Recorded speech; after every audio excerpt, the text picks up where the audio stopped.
Leviticus Chapter 1.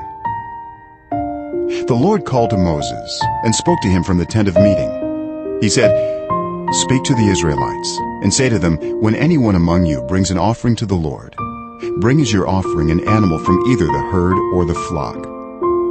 If the offering is a burnt offering from the herd, you are to offer a male without defect. You must present it at the entrance to the tent of meeting, so that it will be acceptable to the Lord. You are to lay your hand on the head of the burnt offering, and it will be accepted on your behalf to make atonement for you. You are to slaughter the young bull before the Lord, and then Aaron's sons, the priests, shall bring the blood and splash it against the sides of the altar at the entrance to the tent of meeting. You are to skin the burnt offering and cut it into pieces. The sons of Aaron the priest are to put fire on the altar and arrange wood on the fire. Then Aaron's sons, the priests, shall arrange the pieces, including the head and the fat, on the wood that is burning on the altar. You are to wash the internal organs and the legs with water, and the priest is to burn all of it on the altar. It is a burnt offering, a food offering, an aroma pleasing to the Lord. If the offering is a burnt offering from the flock, from either the sheep or the goats, you are to offer a male without defect.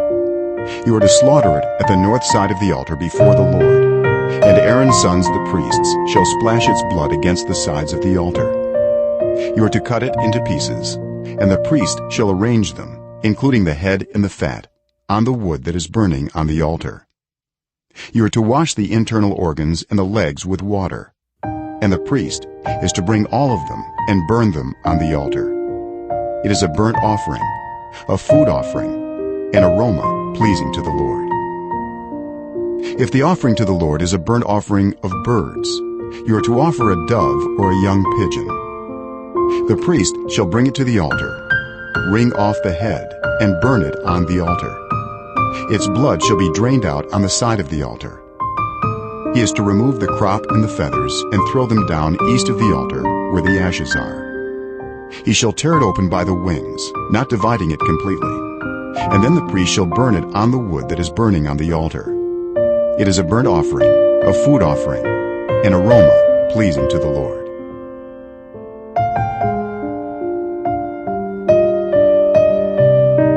Chapter 2. When anyone brings a grain offering to the Lord, their offering is to be of the finest flour. They are to pour olive oil on it, put incense on it, and take it to Aaron's sons, the priests.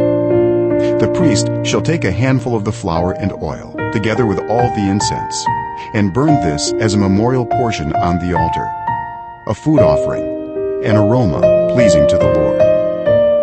The rest of the grain offering belongs to Aaron and his sons. It is a most holy part of the food offerings presented to the Lord. If you bring a grain offering baked in an oven, it is to consist of the finest flour, either thick loaves made without yeast and with olive oil mixed in, or thin loaves made without yeast and brushed with olive oil. If your grain offering is prepared on a griddle, it is to be made of the finest flour mixed with oil and without yeast. Crumble it and pour oil on it. It is a grain offering. If your grain offering is cooked in a pan, it is to be made of the finest flour and some olive oil. Bring the grain offering made of these things to the Lord. Present it to the priest, who shall take it to the altar. He shall take out the memorial portion from the grain offering and burn it on the altar as a food offering, an aroma pleasing to the Lord. The rest of the grain offering belongs to Aaron and his sons. It is a most holy part of the food offerings presented to the Lord. Every grain offering you bring to the Lord must be made without yeast, for you are not to burn any yeast or honey in a food offering presented to the Lord. You may bring them to the Lord as an offering of the first fruits, but they are not to be offered on the altar as a pleasing aroma. Season all your grain offerings with salt.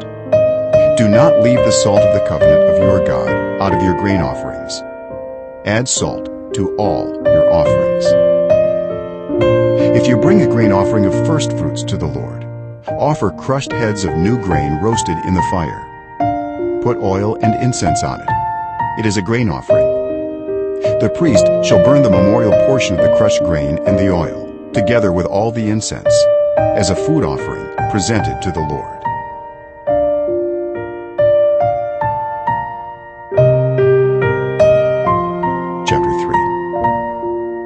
If your offering is a fellowship offering, and you offer an animal from the herd, whether male or female, you are to present before the Lord an animal without defect.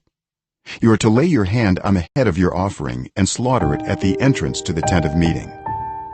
Then Aaron's sons, the priests, shall splash the blood against the sides of the altar. From the fellowship offering you are to bring a food offering to the Lord, the internal organs and all the fat that is connected to them, both kidneys with the fat on them near the loins, and the long lobe of the liver, which you will remove with the kidneys. Then Aaron's sons are to burn it on the altar on top of the burnt offering that is lying on the burning wood. It is a food offering, an aroma pleasing to the Lord.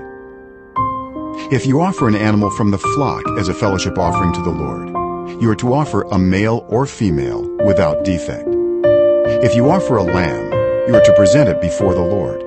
Lay your hand on its head and slaughter it in front of the tent of meeting. Then Aaron's sons shall splash its blood against the sides of the altar. From the fellowship offering you are to bring a food offering to the Lord. Its fat, the entire fat tail cut off close to the backbone, the internal organs, and all the fat that is connected to them, both kidneys with the fat on them near the loins, and a long lobe of the liver, which you will remove with the kidneys. The priest shall burn them on the altar as a food offering presented to the Lord. If your offering is a goat, you are to present it before the Lord. Lay your hand on its head and slaughter it in front of the tent of meeting. Then Aaron's sons shall splash its blood against the sides of the altar. From what you offer, you are to present this food offering to the Lord: the internal organs and all the fat that is connected to them, both kidneys with the fat on them near the loins, and the long lobe of the liver, which you will remove with the kidneys. The priest shall burn them on the altar as a food offering, a pleasing aroma. All the fat is the Lord's. This is a lasting ordinance for the generations to come. Wherever you live, you must not eat any fat or any blood.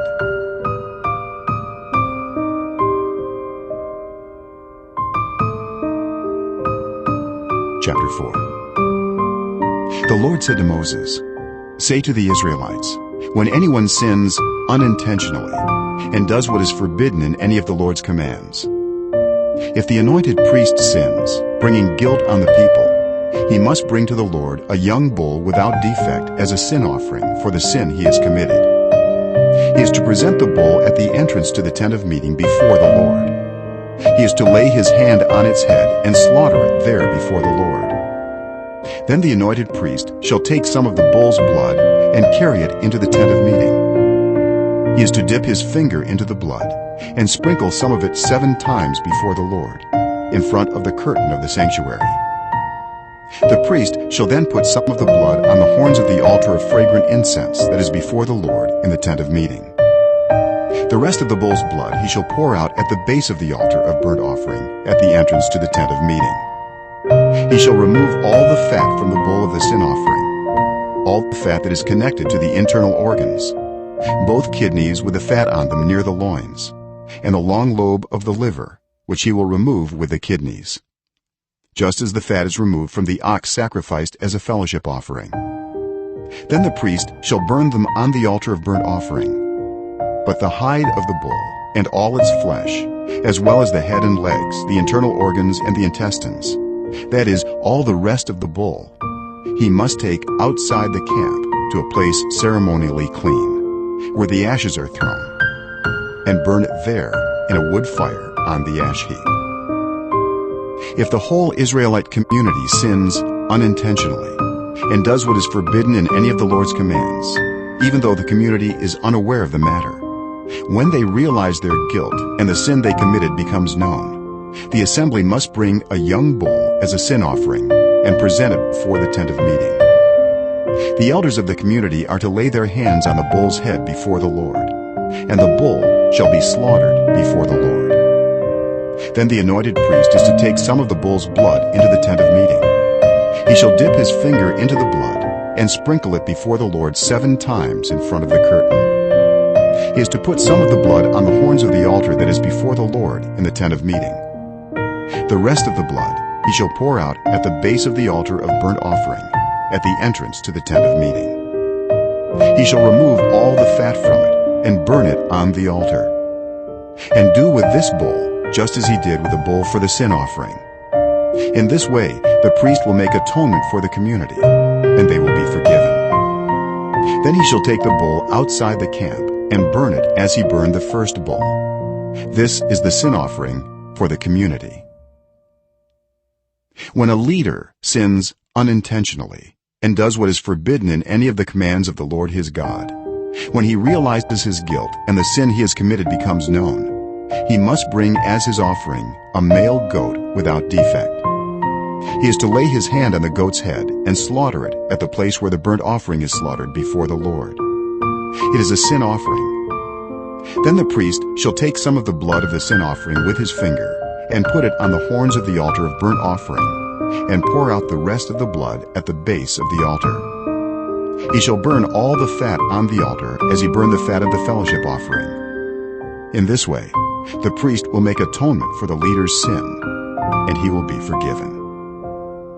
If any member of the community sins unintentionally and does what is forbidden in any of the Lord's commands, when they realize their guilt and the sin they have committed becomes known, they must bring as their offering for the sin they committed a female goat without defect. They are to lay their hand on the head of the sin offering and slaughter it at the place of the burnt offering. Then the priest is to take some of the blood with his finger and put it on the horns of the altar of burnt offering, and pour out the rest of the blood at the base of the altar. They shall remove all the fat, just as the fat is removed from the fellowship offering, and the priest shall burn it on the altar as an aroma pleasing to the Lord. In this way the priest will make atonement for them, and they will be forgiven.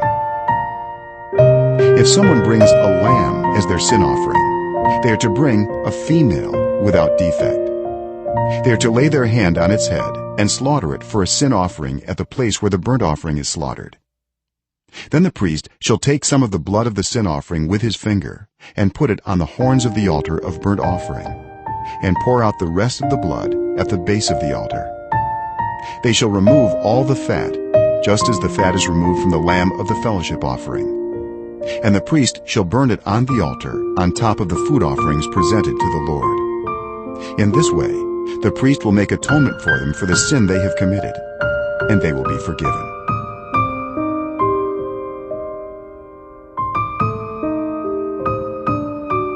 Chapter 5.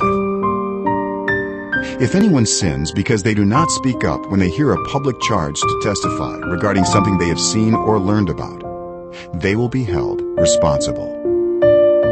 If anyone becomes aware that they are guilty, if they unwittingly touch anything ceremonially unclean, whether the carcass of an unclean animal, wild or domestic, or of any unclean creature that moves along the ground, and they are unaware that they have become unclean, but then they come to realize their guilt, or if they touch human uncleanness, anything that would make them unclean, even though they are unaware of it, but then they learn of it and realize their guilt, or if anyone thoughtlessly takes an oath to do anything, whether good or evil, in any matter one might carelessly swear about, even though they are unaware of it, but then they learn of it and realize their guilt.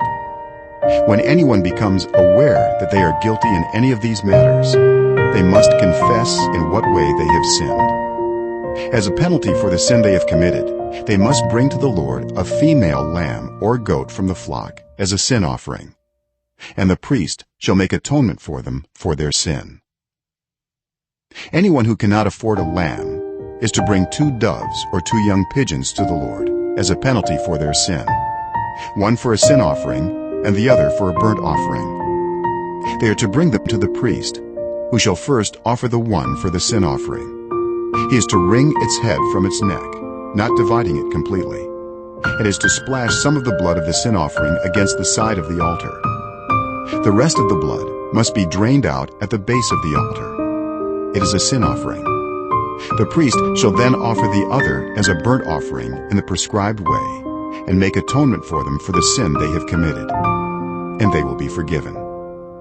If, however, they cannot afford 2 doves or 2 young pigeons, they are to bring as an offering for their sin 1/10 of an ephah of the finest flour for a sin offering. They must not put olive oil or incense on it, because it is a sin offering. They are to bring it to the priest, who shall take a handful of it as a memorial portion and burn it on the altar on top of the food offerings presented to the Lord. It is a sin offering.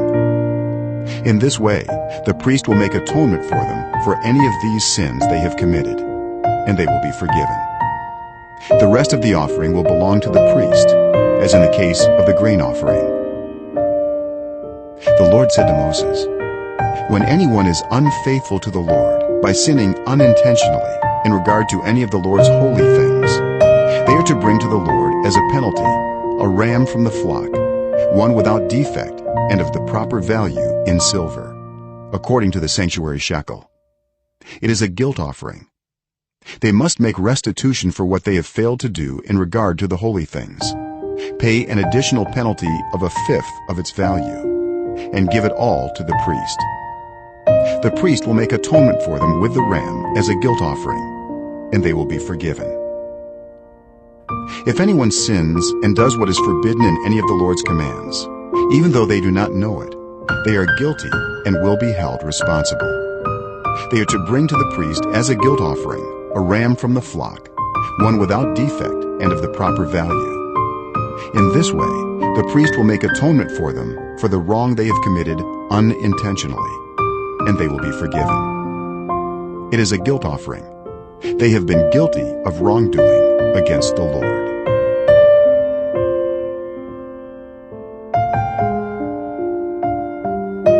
Chapter 6. The Lord said to Moses, "If anyone sins and is unfaithful to the Lord by deceiving a neighbor about something entrusted to them or left in their care, or about something stolen, or if they cheat their neighbor, or if they find lost property and lie about it, or if they swear falsely about any such sin that people may commit, when they sin in any of these ways and realize their guilt, they must return what they have stolen or taken by extortion, or what was entrusted to them, or the lost property they found, or whatever it was they swore falsely about.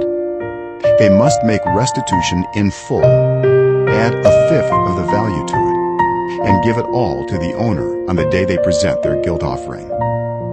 And as a penalty, they must bring to the priest, that is, to the Lord, their guilt offering, a ram from the flock, one without defect and of the proper value. In this way the priest will make atonement for them before the Lord, and they will be forgiven for any of the things they did that made them guilty." The Lord said to Moses, "Give Aaron and his sons this command. These are the regulations for the burnt offering. The burnt offering is to remain on the altar hearth throughout the night, till morning, and the fire must be kept burning on the altar. The priest shall then put on his linen clothes, with linen undergarments next to his body, and shall remove the ashes of the burnt offering that the fire has consumed on the altar, and place them beside the altar. Then he is to take off these clothes and put on others, and carry the ashes outside the camp to a place that is ceremonially clean. The fire on the altar must be kept burning. It must not go out. Every morning the priest is to add firewood and arrange the burnt offering on the fire and burn the fat of the fellowship offerings on it. The fire must be kept burning on the altar continuously. It must not go out. These are the regulations for the grain offering. Aaron's sons are to bring it before the Lord in front of the altar.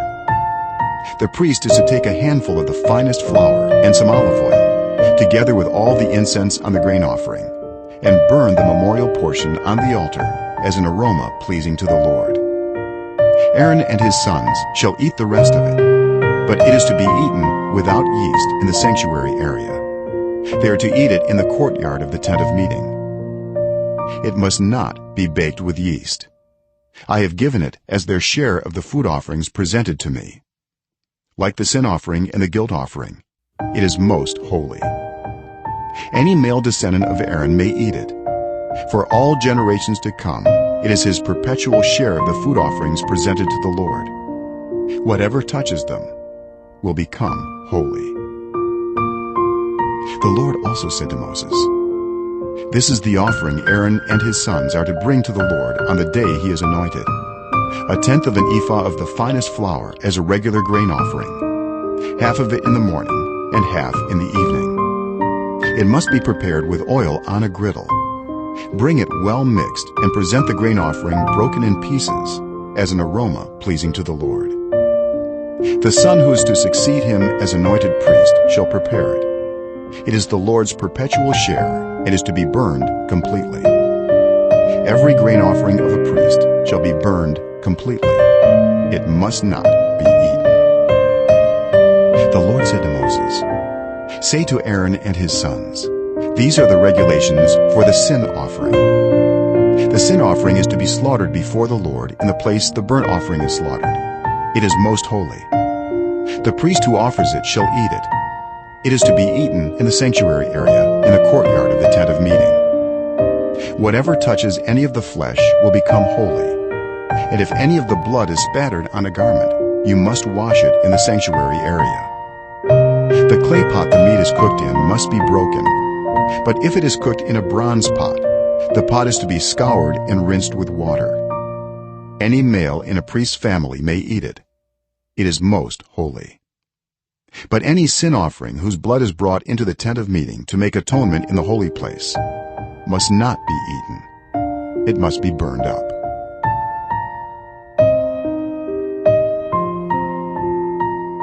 Chapter 7. These are the regulations for the guilt offering, which is most holy. The guilt offering is to be slaughtered in the place where the burnt offering is slaughtered, and its blood is to be splashed against the sides of the altar. All its fat shall be offered, the fat tail and the fat that covers the internal organs, both kidneys with the fat on them near the loins, and the long lobe of the liver, which is to be removed with the kidneys. The priest shall burn them on the altar as a food offering presented to the Lord. It is a guilt offering. Any male in a priest's family may eat it, but it must be eaten in the sanctuary area. It is most holy. The same law applies to both the sin offering and the guilt offering. They belong to the priest who makes atonement with them. The priest who offers a burnt offering for anyone may keep its hide for himself. Every grain offering baked in an oven or cooked in a pan or on a griddle belongs to the priest who offers it. And every grain offering, whether mixed with olive oil or dry, belongs equally to all the sons of Aaron. These are the regulations for the fellowship offering anyone may present to the Lord. If they offer it as an expression of thankfulness, then along with this thank offering, they are to offer thick loaves made without yeast and with olive oil mixed in, thin loaves made without yeast and brushed with oil, and thick loaves of the finest flour, well kneaded and with oil mixed in. Along with their fellowship offering of thanksgiving, they are to present an offering with thick loaves of bread made with yeast. They are to bring one of each kind as an offering, a contribution to the Lord. It belongs to the priest who splashes the blood of the fellowship offering against the altar. The meat of their fellowship offering of thanksgiving must be eaten on the day it is offered. They must leave none of it till morning. If, however, their offering is the result of a vow or is a free will offering, the sacrifice shall be eaten on the day they offer it. But anything left over may be eaten on the next day. Any meat of the sacrifice left over till the third day must be burned up. If any meat of the fellowship offering is eaten on the third day, the one who offered it will not be accepted. It will not be reckoned to their credit, for it has become impure. The person who eats any of it will be held responsible.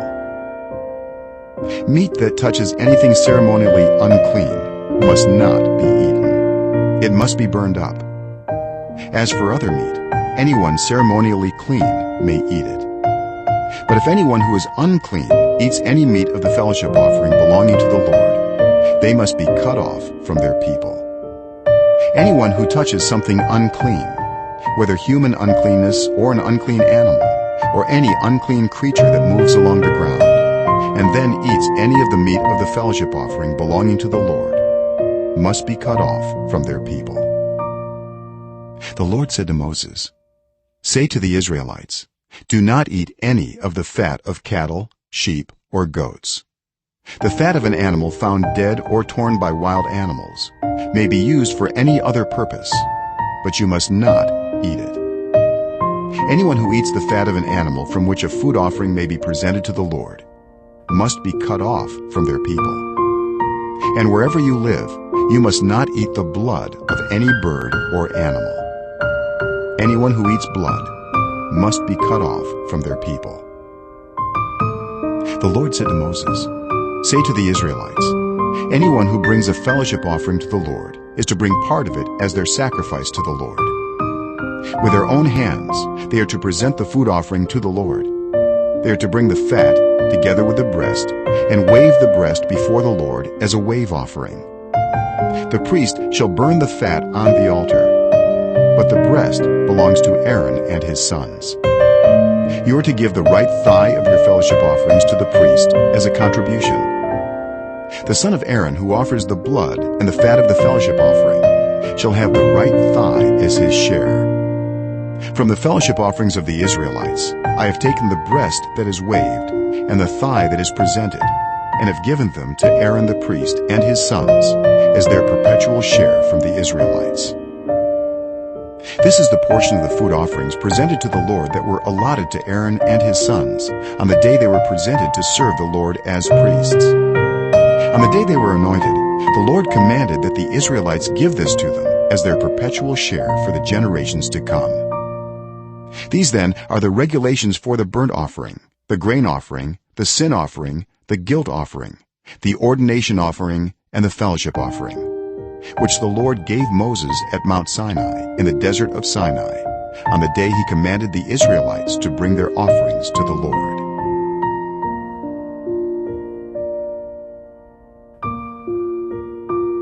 Chapter 8. The Lord said to Moses, "Bring Aaron and his sons, their garments, the anointing oil, the bull for the sin offering, the 2 rams, and the basket containing bread made without yeast, and gather the entire assembly at the entrance to the tent of meeting." Moses did as the Lord commanded him, and the assembly gathered at the entrance to the tent of meeting. Moses said to the assembly, "This is what the Lord has commanded to be done." Then Moses brought Aaron and his sons forward and washed them with water. He put the tunic on Aaron, tied the sash around him, clothed him with the robe, and put the ephod on him. He also fastened the ephod with a decorative waistband, which he tied around him. He placed the breastpiece on him and put the Urim and Thummim in the breastpiece. Then he placed the turban on Aaron's head and set the gold plate, the sacred emblem, on the front of it, as the Lord commanded Moses. Then Moses took the anointing oil and anointed the tabernacle and everything in it, and so consecrated them. He sprinkled some of the oil on the altar 7 times, anointing the altar and all its utensils and the basin with its stand, to consecrate them. He poured some of the anointing oil on Aaron's head and anointed him to consecrate him. Then he brought Aaron's sons forward, put tunics on them, tied sashes around them, and fastened caps on them, as the Lord commanded Moses. He then presented the bull for the sin offering, and Aaron and his sons laid their hands on its head. Moses slaughtered the bull and took some of the blood, and with his finger he put it on all the horns of the altar to purify the altar. He poured out the rest of the blood at the base of the altar. So he consecrated it to make atonement for it. Moses also took all the fat around the internal organs, the long lobe of the liver, and both kidneys and their fat, and burned it on the altar. But the bull with its hide and its flesh and its intestines he burned up outside the camp, as the Lord commanded Moses. He then presented the ram for the burnt offering, and Aaron and his sons laid their hands on its head. Then Moses slaughtered the ram and splashed the blood against the sides of the altar. He cut the ram into pieces and burned the head, the pieces, and the fat. He washed the internal organs and the legs with water and burned the whole ram on the altar. It was a burnt offering, a pleasing aroma, a food offering presented to the Lord, as the Lord commanded Moses. He then presented the other ram, the ram for the ordination, and Aaron and his sons laid their hands on its head. Moses slaughtered the ram and took some of its blood and put it on the lobe of Aaron's right ear, on the thumb of his right hand, and on the big toe of his right foot. Moses also brought Aaron's sons forward and put some of the blood on the lobes of their right ears, on the thumbs of their right hands, and on the big toes of their right feet. Then he splashed blood against the sides of the altar. After that he took the fat tail, all the fat around the internal organs, the long lobe of the liver, both kidneys and their fat, and the right thigh. And from the basket of bread made without yeast, which was before the Lord, he took one thick loaf with olive oil mixed in, and one thin loaf, and he put these on the fat portions and on the right thigh. He put all these in the hands of Aaron and his sons, and they waved them before the Lord as a wave offering. Then Moses took them from their hands and burned them on the altar on top of the burnt offering, as an ordination offering, a pleasing aroma, a food offering presented to the Lord. Moses also took the breast, which was his share of the ordination ram, and waved it before the Lord as a wave offering, as the Lord commanded Moses. Then Moses took some of the anointing oil and some of the blood from the altar and sprinkled them on Aaron and his garments, and on his sons and their garments. So he consecrated Aaron and his garments, and his sons and their garments.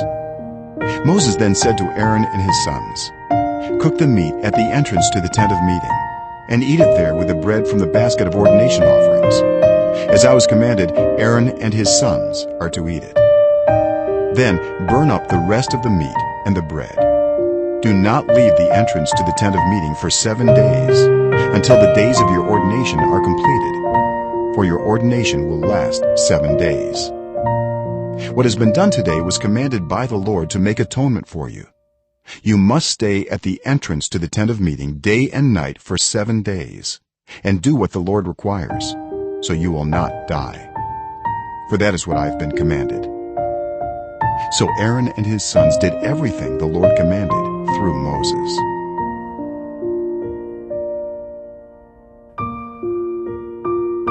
Chapter 9. On the 8th day, Moses summoned Aaron and his sons and the elders of Israel. He said to Aaron, "Take a bull calf for your sin offering and a ram for your burnt offering, both without defect, and present them before the Lord. Then say to the Israelites, take a male goat for a sin offering, a calf and a lamb, both a year old and without defect, for a burnt offering, and an ox and a ram for a fellowship offering, to sacrifice before the Lord, together with a grain offering mixed with olive oil. For today the Lord will appear to you." They took the things Moses commanded to the front of the tent of meeting, and the entire assembly came near and stood before the Lord. Then Moses said, "This is what the Lord has commanded you to do, so that the glory of the Lord may appear to you." Moses said to Aaron, "Come to the altar and sacrifice your sin offering and your burnt offering, and make atonement for yourself and the people. Sacrifice the offering that is for the people and make atonement for them, as the Lord has commanded." So Aaron came to the altar and slaughtered the calf as a sin offering for himself. His sons brought the blood to him, and he dipped his finger into the blood and put it on the horns of the altar. The rest of the blood he poured out at the base of the altar. On the altar he burned the fat, the kidneys, and the long lobe of the liver from the sin offering, as the Lord commanded Moses. The flesh and the hide he burned up outside the camp. Then he slaughtered the burnt offering. His sons handed him the blood, and he splashed it against the sides of the altar. They handed him the burnt offering piece by piece, including the head, and he burned them on the altar. He washed the internal organs and the legs, and burned them on top of the burnt offering on the altar. Aaron then brought the offering that was for the people. He took the goat for the people's sin offering and slaughtered it, and offered it for a sin offering as he did with the first one. He brought the burnt offering and offered it in the prescribed way. He also brought the grain offering, took a handful of it and burned it on the altar in addition to the morning's burnt offering. He slaughtered the ox and the ram as the fellowship offering for the people. His sons handed him the blood, and he splashed it against the sides of the altar. But the fat portions of the ox and the ram the fat tail, the layer of fat, the kidneys, and the long lobe of the liver. These they laid on the breasts, and then Aaron burned the fat on the altar. Aaron waved the breasts and the right thigh before the Lord as a wave offering, as Moses commanded. Then Aaron lifted his hands toward the people and blessed them. And having sacrificed the sin offering, the burnt offering, and the fellowship offering, he stepped down. Moses and Aaron then went into the tent of meeting. When they came out, they blessed the people, and the glory of the Lord appeared to all the people. Fire came out from the presence of the Lord and consumed the burnt offering and the fat portions on the altar. And when all the people saw it, they shouted for joy and fell face down.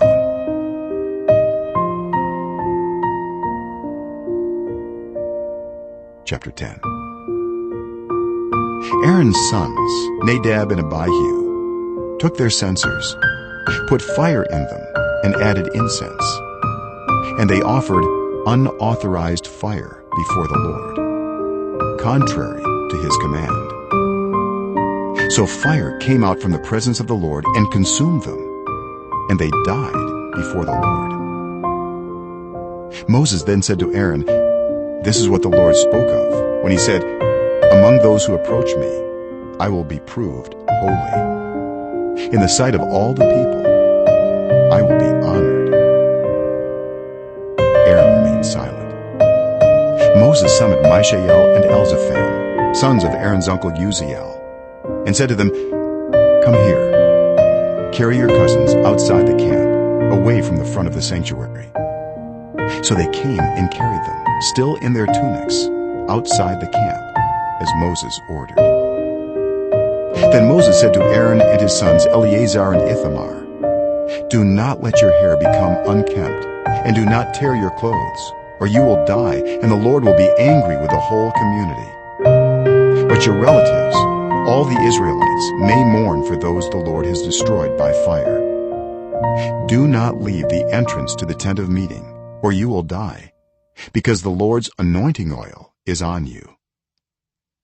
So they did as Moses said. Then the Lord said to Aaron, "You and your sons are not to drink wine or other fermented drink whenever you go into the tent of meeting, or you will die. This is a lasting ordinance for the generations to come, so that you can distinguish between the holy and the common, between the unclean and the clean, and so you can teach the Israelites all the decrees the Lord has given them through Moses."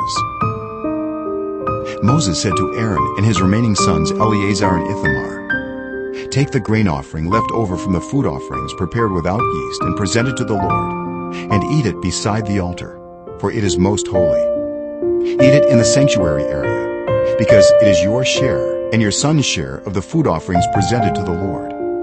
For so I have been commanded. But you and your sons and your daughters may eat the breast that was waved and the thigh that was presented.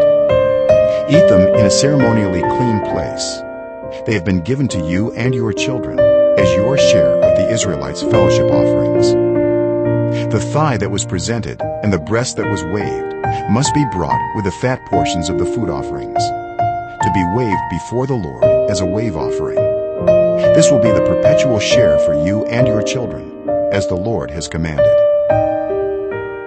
When Moses inquired about the goat of the sin offering and found that it had been burned up, he was angry with Eleazar and Ithamar, Aaron's remaining sons, and asked, "Why didn't you eat the sin offering in the sanctuary area?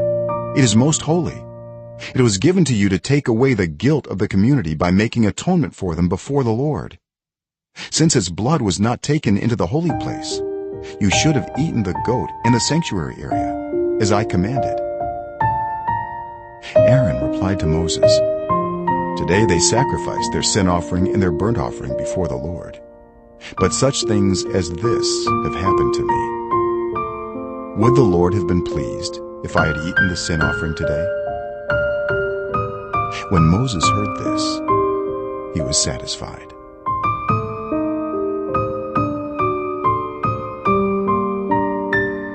Chapter 11. The Lord said to Moses and Aaron, "Say to the Israelites, Of all the animals that live on land, these are the ones you may eat. You may eat any animal that has a divided hoof and that chews the cud. There are some that only chew the cud or only have a divided hoof, but you must not eat them. The camel, though it chews the cud, does not have a divided hoof. It is ceremonially unclean for you. The hyrax, though it chews the cud, does not have a divided hoof. It is unclean for you. The rabbit, though it chews the cud, does not have a divided hoof. It is unclean for you. And the pig, though it has a divided hoof, does not chew the cud. It is unclean for you. You must not eat their meat or touch their carcasses. They are unclean for you. Of all the creatures living in the water of the seas and the streams, you may eat any that have fins and scales. But all creatures in the seas or streams that do not have fins and scales, whether among all the swarming things or among all the other living creatures in the water, you are to regard as unclean. And since you are to regard them as unclean, you must not eat their meat. You must regard their carcasses as unclean. Anything living in the water that does not have fins and scales is to be regarded as unclean by you. These are the birds you are to regard as unclean and not eat because they are unclean: the eagle, the vulture, the black vulture, the red kite, any kind of black kite, any kind of raven, the horned owl, the screech owl, the gull, any kind of hawk, the little owl, the cormorant, the great owl, the white owl, the desert owl, the osprey, the stork, any kind of heron, the hoopoe, and the bat. All flying insects that walk on all fours are to be regarded as unclean by you. There are, however, some flying insects that walk on all fours that you may eat, those that have jointed legs for hopping on the ground. Of these, you may eat any kind of locust, katydid, cricket, or grasshopper. But all other flying insects that have 4 legs, you are to regard as unclean. You will make yourselves unclean by these. Whoever touches their carcasses will be unclean till evening. Whoever picks up one of their carcasses must wash their clothes, and they will be unclean till evening. Every animal that does not have a divided hoof, or that does not chew the cud, is unclean for you. Whoever touches the carcass of any of them will be unclean. Of all the animals that walk on all fours, those that walk on their paws are unclean for you. Whoever touches their carcasses will be unclean till evening. Anyone who picks up their carcasses must wash their clothes, and they will be unclean till evening. These animals are unclean for you. Of the animals that move along the ground, these are unclean for you: the weasel, the rat, any kind of great lizard, the gecko, the monitor lizard, the wall lizard, the skink, and the chameleon. Of all those that move along the ground, these are unclean for you. Whoever touches them when they are dead will be unclean till evening. When one of them dies and falls on something, that article, whatever its use, will be unclean, whether it is made of wood, cloth, hide, or sackcloth. Put it in water. It will be unclean till evening, and then it will be clean. If one of them falls into a clay pot, everything in it will be unclean, and you must break the pot. Any food you are allowed to eat that has come into contact with water from any such pot is unclean, and any liquid that is drunk from such a pot is unclean. Anything that one of their carcasses falls on becomes unclean. An oven or cooking pot must be broken up. They are unclean, and you are to regard them as unclean.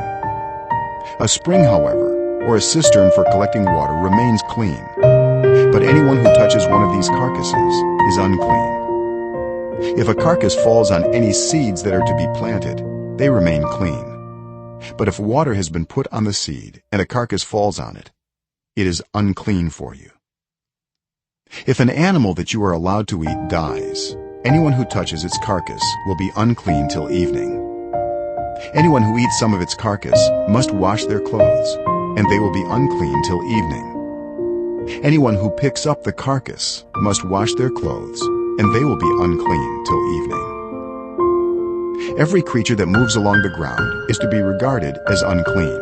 It is not to be eaten. You are not to eat any creature that moves along the ground, whether it moves on its belly or walks on all fours or on many feet. It is unclean. Do not defile yourselves by any of these creatures. Do not make yourselves unclean by means of them, or be made unclean by them. I am the Lord your God. Consecrate yourselves and be holy, because I am holy. Do not make yourselves unclean by any creature that moves along the ground. I am the Lord, who brought you up out of Egypt to be your God. Therefore, be holy, because I am holy. These are the regulations concerning animals, birds, every living thing that moves about in the water, and every creature that moves along the ground. You must distinguish between the unclean and the clean, between living creatures that may be eaten and those that may not be eaten.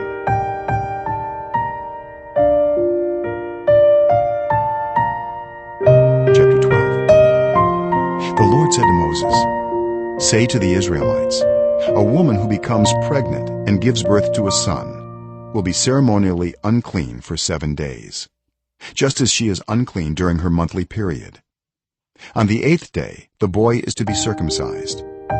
Then the woman must wait 33 days to be purified from her bleeding.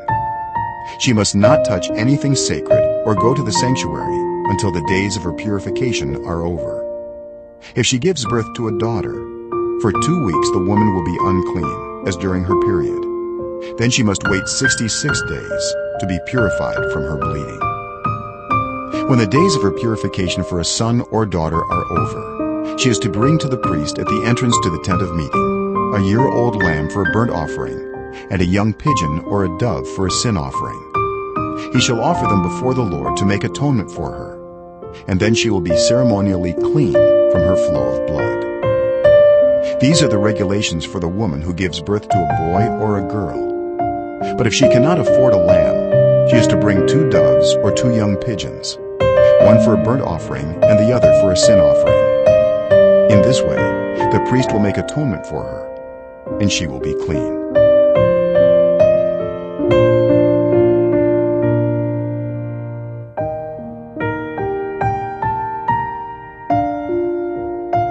Chapter 13. The Lord said to Moses and Aaron, "When anyone has a swelling or a rash or a shiny spot on their skin that may be a defiling skin disease, they must be brought to Aaron the priest or to one of his sons who is a priest. The priest is to examine the sore on the skin, and if the hair in the sore has turned white and the sore appears to be more than skin deep, it is a defiling skin disease. When the priest examines that person, he shall pronounce them ceremonially unclean. If the shiny spot on the skin is white but does not appear to be more than skin deep, and the hair in it has not turned white, the priest is to isolate the affected person for 7 days. On the 7th day, the priest is to examine them, and if he sees that the sore is unchanged and is not spread in the skin, he is to isolate them for another 7 days. On the 7th day, the priest is to examine them again, and if the sore has faded and is not spread in the skin, the priest shall pronounce them clean. It is only a rash. They must wash their clothes, and they will be clean. But if the rash does spread in their skin after they have shown themselves to the priest to be pronounced clean, they must appear before the priest again. The priest is to examine that person, and if the rash has spread in the skin, he shall pronounce them unclean. It is a defiling skin disease. When anyone has a defiling skin disease, they must be brought to the priest. The priest is to examine them, and if there is a white swelling in the skin that has turned the hair white, and if there is raw flesh in the swelling, it is a chronic skin disease, and the priest shall pronounce them unclean. He is not to isolate them, because they are already unclean. If the disease breaks out all over their skin, and so far as the priest can see, it covers all the skin of the affected person from head to foot, the priest is to examine them, and if the disease has covered their whole body, he shall pronounce them clean. Since it is all turned white, they are clean. But whenever raw flesh appears on them, they will be unclean. When the priest sees the raw flesh, he shall pronounce them unclean. The raw flesh is unclean. They have a defiling disease. If the raw flesh changes and turns white, they must go to the priest. The priest is to examine them, and if the sores have turned white, the priest shall pronounce the affected person clean. Then they will be clean. When someone has a boil on their skin and it heals, and in the place where the boil was, a white swelling or reddish-white spot appears, they must present themselves to the priest. The priest is to examine it, and if it appears to be more than skin deep, and the hair in it has turned white, the priest shall pronounce that person unclean. It is a defiling skin disease that is broken out where the boil was. But if when the priest examines it, there is no white hair in it, and it is not more than skin deep and is faded, then the priest is to isolate them for 7 days. If it is spreading in the skin, the priest shall pronounce them unclean. It is a defiling disease. But if the spot is unchanged and is not spread, it is only a scar from the boil, and the priest shall pronounce them clean. When someone has a burn on their skin, and a reddish-white or white spot appears in the raw flesh of the burn, the priest is to examine the spot, and if the hair in it has turned white, and it appears to be more than skin deep, it is a defiling disease that is broken out in the burn. The priest shall pronounce them unclean. It is a defiling skin disease. But if the priest examines it, and there is no white hair in the spot, and if it is not more than skin deep and has faded, then the priest is to isolate them for 7 days. On the 7th day, the priest is to examine that person, and if it is spreading in the skin, the priest shall pronounce them unclean. It is a defiling skin disease. If, however, the spot is unchanged and is not spread in the skin but is faded, it is a swelling from the burn, and the priest shall pronounce them clean. It is only a scar from the burn. If a man or woman has a sore on their head or chin, the priest is to examine the sore, and if it appears to be more than skin deep, and the hair in it is yellow and thin, the priest shall pronounce them unclean. It is a defiling skin disease on the head or chin. But if when the priest examines the sore, it does not seem to be more than skin deep, and there is no black hair in it, then the priest is to isolate the affected person for 7 days. On the 7th day, the priest is to examine the sore, and if it is not spread and there is no yellow hair in it, and it does not appear to be more than skin deep, then the man or woman must shave themselves, except for the affected area, and the priest is to keep them isolated another 7 days. On the 7th day, the priest is to examine the sore, and if it is not spread in the skin and appears to be no more than skin deep, the priest shall pronounce them clean. They must wash their clothes, and they will be clean. But if the sore does spread in the skin after they are pronounced clean, the priest is to examine them, and if he finds that the sore has spread in the skin, he does not need to look for yellow hair. They are unclean. If, however, the sore is unchanged so far as the priest can see, and if black hair has grown in it, the affected person is healed. They are clean, and the priest shall pronounce them clean. When a man or woman has white spots on the skin, the priest is to examine them, and if the spots are dull white, it is a harmless rash that is broken out on the skin. They are clean. A man who has lost his hair and is bald is clean. If he has lost his hair from the front of his scalp and has a bald forehead, he is clean. But if he has a reddish-white sore on his bald head or forehead, it is a defiling disease breaking out on his head or forehead. The priest is to examine him, and if the swollen sore on his head or forehead is reddish-white, like a defiling skin disease, the man is diseased and is unclean. The priest shall pronounce him unclean because of the sore on his head.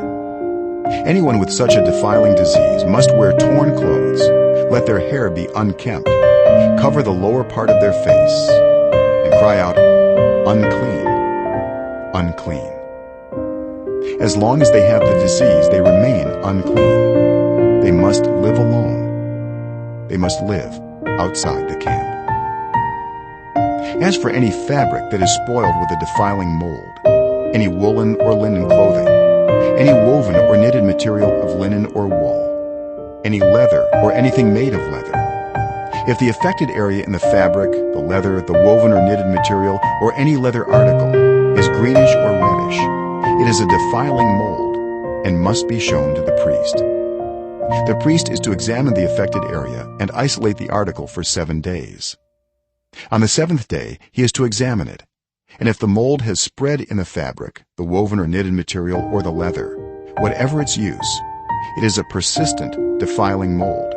The article is unclean. He must burn the fabric, the woven or knitted material of wool or linen, or any leather article that has been spoiled. Because the defiling mold is persistent, the article must be burned. But if when the priest examines it, the mold has not spread in the fabric, the woven or knitted material, or the leather article, he shall order that the spoiled article be washed. Then he is to isolate it for another 7 days. After the article has been washed, the priest is to examine it again, and if the mold has not changed its appearance, even though it has not spread, it is unclean. Burn it, no matter which side of the fabric has been spoiled. If when the priest examines it, the mold has faded after the article has been washed, he is to tear the spoiled part out of the fabric, the leather, or the woven or knitted material. But if it reappears in the fabric, in the woven or knitted material, or in the leather article, it is a spreading mold. Whatever has the mold must be burned.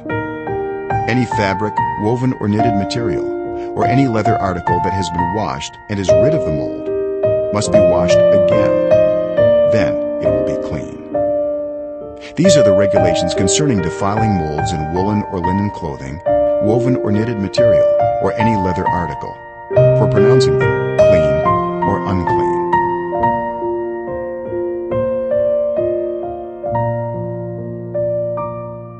Chapter 14. The Lord said to Moses, "These are the regulations for any diseased person at the time of their ceremonial cleansing when they are brought to the priest. The priest is to go outside the camp and examine them. If they have been healed of their defiling skin disease, the priest shall order that 2 live clean birds and some cedar wood, scarlet yarn, and hyssop be brought for the person to be cleansed. Then the priest shall order that one of the birds be killed over fresh water in a clay pot. He is then to take the live bird and dip it, together with the cedar wood, the scarlet yarn, and the hyssop, into the blood of the bird that was killed over the fresh water. 7 times he shall sprinkle the one to be cleansed of the defiling disease, and then pronounce them clean. After that, he is to release the live bird in the open fields. The person to be cleansed must wash their clothes, shave off all their hair, and bathe with water. Then they will be ceremonially clean. After this, they may come into the camp, but they must stay outside their tent for 7 days. On the 7th day, they must shave off all their hair. They must shave their head, their beard, their eyebrows, and the rest of their hair. They must wash their clothes and bathe themselves with water, and they will be clean. On the 8th day, they must bring 2 male lambs and 1 ewe lamb a year old, each without defect, along with 3/10 of an ephah of the finest flour mixed with olive oil for a grain offering, and 1 log of oil. The priest who pronounces them clean shall present both the one to be cleansed and their offerings before the Lord at the entrance to the tent of meeting. Then the priest is to take one of the male lambs and offer it as a guilt offering, along with a log of oil. He shall wave them before the Lord as a wave offering. He is to slaughter the lamb in the sanctuary area where the sin offering and the burnt offering are slaughtered. Like the sin offering, the guilt offering belongs to the priest. It is most holy. The priest is to take some of the blood of the guilt offering and put it on the lobe of the right ear of the one to be cleansed, on the thumb of their right hand, and on the big toe of their right foot. The priest shall then take some of the log of oil, pour it in the palm of his own left hand, dip his right forefinger into the oil in his palm, and with his finger sprinkle some of it before the Lord 7 times. The priest is to put some of the oil remaining in his palm on the lobe of the right ear of the one to be cleansed, on the thumb of their right hand, and on the big toe of their right foot, on top of the blood of the guilt offering. The rest of the oil in his palm the priest shall put on the head of the one to be cleansed, and make atonement for them before the Lord. Then the priest is to sacrifice the sin offering and make atonement for the one to be cleansed from their uncleanness. After that, the priest shall slaughter the burnt offering and offer it on the altar, together with the grain offering, and make atonement for them, and they will be clean. If, however, they are poor and cannot afford these, they must take one male lamb as a guilt offering to be waved to make atonement for them, together with 1/10 of an ephah of the finest flour mixed with olive oil for a grain offering, a log of oil, and 2 doves or 2 young pigeons, such as they can afford, one for a sin offering and the other for a burnt offering. On the 8th day, they must bring them for their cleansing to the priest at the entrance to the tent of meeting before the Lord. The priest is to take the lamb for the guilt offering, together with a log of oil, and wave them before the Lord as a wave offering. He shall slaughter the lamb for the guilt offering, and take some of its blood and put it on the lobe of the right ear of the one to be cleansed, on the thumb of their right hand, and on the big toe of their right foot. The priest is to pour some of the oil into the palm of his own left hand, and with his right forefinger sprinkle some of the oil from his palm 7 times before the Lord. Some of the oil in his palm he is to put on the same places he put the blood of the guilt offering, on the lobe of the right ear of the one to be cleansed, on the thumb of their right hand, and on the big toe of their right foot. The rest of the oil in his palm the priest shall put on the head of the one to be cleansed, to make atonement for them before the Lord. Then he shall sacrifice the doves or the young pigeons, such as the person can afford, one as a sin offering and the other as a burnt offering, together with a grain offering. In this way, the priest will make atonement before the Lord on behalf of the one to be cleansed. These are the regulations for anyone who has a defiling skin disease and who cannot afford the regular offerings for their cleansing. The Lord said to Moses and Aaron, "When you enter the land of Canaan, which I am giving you as your possession, and I put a spreading mold in a house in that land, the owner of the house must go and tell the priest, 'I have seen something that looks like a defiling mold in my house.' The priest is to order the house to be emptied before he goes in to examine the mold, so that nothing in the house will be pronounced unclean. After this, the priest is to go in and inspect the house. He is to examine the mold on the walls, and if it has greenish or reddish depressions that appear to be deeper than the surface of the wall, the priest shall go out the doorway of the house and close it up for 7 days. On the 7th day, the priest shall return to inspect the house. If the mold has spread on the walls, he is to order that the contaminated stones be torn out and thrown into an unclean place outside the town. He must have all the inside walls of the house scraped, and the material that is scraped off dumped into an unclean place outside the town. Then they are to take other stones to replace these and take new clay and plaster the house. If the defiling mold reappears in the house after the stones have been torn out and the house scraped and plastered, the priest is to go and examine it. And if the mold has spread in the house, it is a persistent defiling mold. The house is unclean. It must be torn down, its stones, timbers, and all the plaster, and taken out of the town to an unclean place. Anyone who goes into the house while it is closed up will be unclean till evening. Anyone who sleeps or eats in the house must wash their clothes. But if the priest comes to examine it, and the mold has not spread after the house has been plastered, he shall pronounce the house clean, because the defiling mold is gone. To purify the house, he is to take 2 birds and some cedar wood, scarlet yarn, and hyssop. He shall kill one of the birds over fresh water in a clay pot. Then he is to take the cedar wood, the hyssop, the scarlet yarn, and the live bird, dip them into the blood of the dead bird and the fresh water, and sprinkle the house 7 times. He shall purify the house with the bird's blood, the fresh water, the live bird, the cedar wood, the hyssop, and the scarlet yarn. Then he is to release the live bird in the open fields outside the town.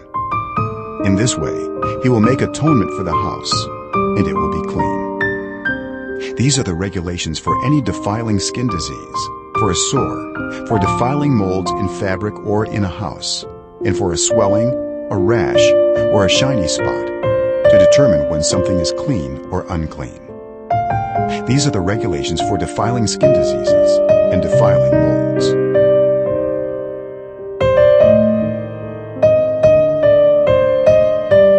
Chapter 15. The Lord said to Moses and Aaron, "Speak to the Israelites, and say to them, when any man has an unusual bodily discharge, such a discharge is unclean. Whether it continues flowing from his body or is blocked, it will make him unclean. This is how his discharge will bring about uncleanness.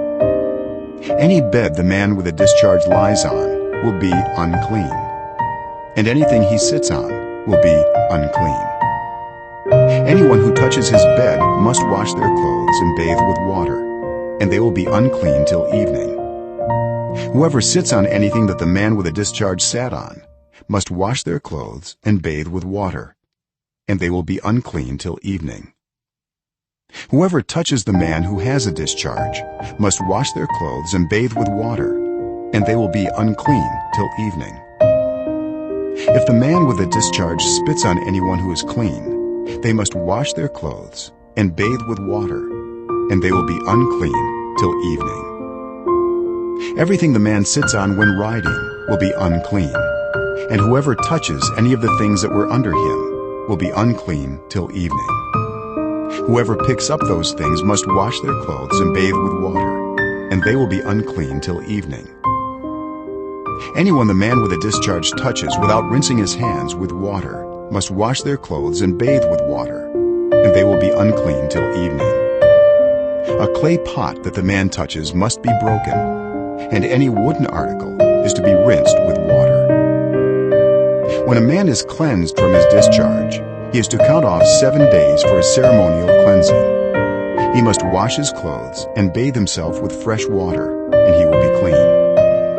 On the 8th day, he must take 2 doves or 2 young pigeons and come before the Lord to the entrance to the tent of meeting and give them to the priest. The priest is to sacrifice them, the one for a sin offering and the other for a burnt offering. In this way, he will make atonement before the Lord for the man because of his discharge. When a man has an emission of semen, he must bathe his whole body with water, and he will be unclean till evening.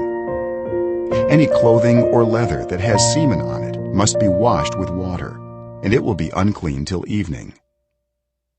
When a man has sexual relations with a woman, and there is an emission of semen, both of them must bathe with water, and they will be unclean till evening. When a woman has her regular flow of blood, the impurity of her monthly period will last 7 days, and anyone who touches her will be unclean till evening. Anything she lies on during her period will be unclean, and anything she sits on will be unclean. Anyone who touches her bed will be unclean. They must wash their clothes and bathe with water, and they will be unclean till evening. Anyone who touches anything she sits on will be unclean. They must wash their clothes and bathe with water, and they will be unclean till evening. Whether it is the bed or anything she was sitting on, when anyone touches it, they will be unclean till evening.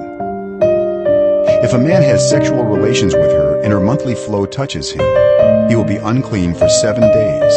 Any bed he lies on will be unclean. When a woman has a discharge of blood for many days at a time other than her monthly period, or has a discharge that continues beyond her period, she will be unclean as long as she has the discharge, just as in the days of her period. Any bed she lies on while her discharge continues will be unclean, as is her bed during her monthly period, and anything she sits on will be unclean, as during her period. Anyone who touches them will be unclean. They must wash their clothes and bathe with water, and they will be unclean till evening. When she is cleansed from her discharge, she must count off 7 days, and after that she will be ceremonially clean. On the 8th day, she must take 2 doves or 2 young pigeons and bring them to the priest at the entrance to the tent of meeting. The priest is to sacrifice one for a sin offering and the other for a burnt offering. In this way he will make atonement for her before the Lord for the uncleanness of her discharge. You must keep the Israelites separate from the things that make them unclean, so they will not die in their uncleanness for defiling my dwelling place, which is among them.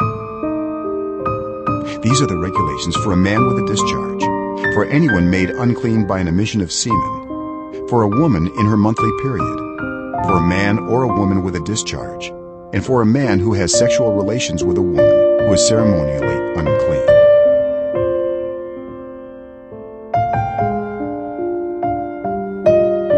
Chapter 16.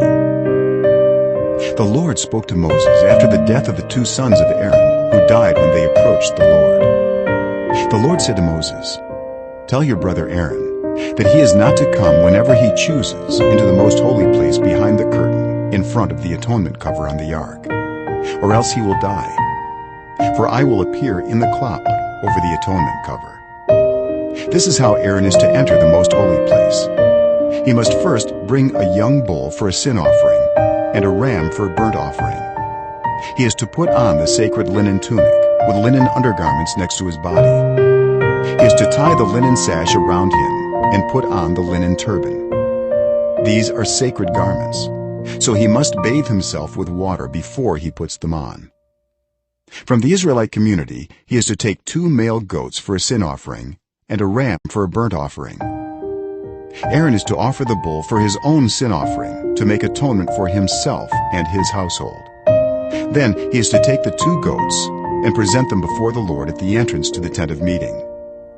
He is to cast lots for the 2 goats, one lot for the Lord and the other for the scapegoat. Aaron shall bring the goat whose lot falls to the Lord and sacrifice it for a sin offering. But the goat chosen by lot as the scapegoat shall be presented alive before the Lord, to be used for making atonement by sending it into the wilderness as a scapegoat. Aaron shall bring the bull for his own sin offering to make atonement for himself and his household, and he is to slaughter the bull for his own sin offering.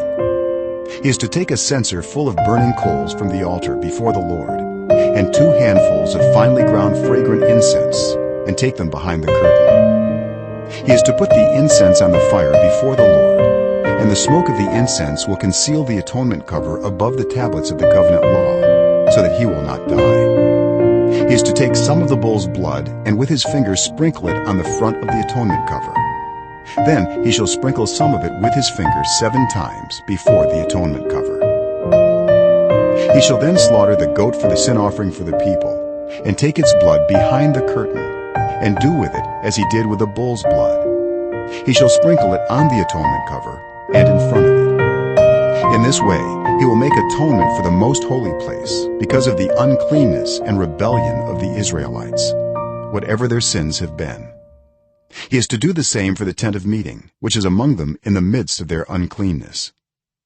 No one is to be in the tent of meeting from the time Aaron goes in to make atonement in the most holy place until he comes out, having made atonement for himself, his household, and the whole community of Israel. Then he shall come out to the altar that is before the Lord and make atonement for it. He shall take some of the bull's blood and some of the goat's blood and put it on all the horns of the altar. He shall sprinkle some of the blood on it with his fingers 7 times to cleanse it and to consecrate it from the uncleanness of the Israelites. When Aaron has finished making atonement for the most holy place, the tent of meeting and the altar, he shall bring forward the live goat. He is to lay both hands on the head of the live goat and confess over it all the wickedness and rebellion of the Israelites, all their sins, and put them on the goat's head. He shall send the goat away into the wilderness in the care of someone appointed for the task. The goat will carry on itself all their sins to a remote place, and the man shall release it in the wilderness. Then Aaron is to go into the tent of meeting and take off the linen garments he put on before he entered the most holy place, and he is to leave them there. He shall bathe himself with water in the sanctuary area and put on his regular garments. Then he shall come out and sacrifice the burnt offering for himself and the burnt offering for the people, to make atonement for himself and for the people. He shall also burn the fat of the sin offering on the altar. The man who releases the goat as a scapegoat must wash his clothes and bathe himself with water. Afterward, he may come into the camp. The bull and the goat for the sin offerings, whose blood was brought into the most holy place to make atonement, must be taken outside the camp. Their hides, flesh, and intestines are to be burned up. The man who burns them must wash his clothes and bathe himself with water. Afterward, he may come into the camp. This is to be a lasting ordinance for you. On the 10th day of the 7th month, you must deny yourselves and not do any work, whether native-born or a foreigner residing among you, because on this day atonement will be made for you, to cleanse you. Then, before the Lord, you will be clean from all your sins. It is a day of Sabbath rest, and you must deny yourselves. It is a lasting ordinance. The priest who is anointed and ordained to succeed his father as high priest is to make atonement. He is to put on the sacred linen garments and make atonement for the most holy place, for the tent of meeting and the altar, and for the priests and all the members of the community. This is to be a lasting ordinance for you. Atonement is to be made once a year for all the sins of the Israelites. And it was done as the Lord commanded Moses.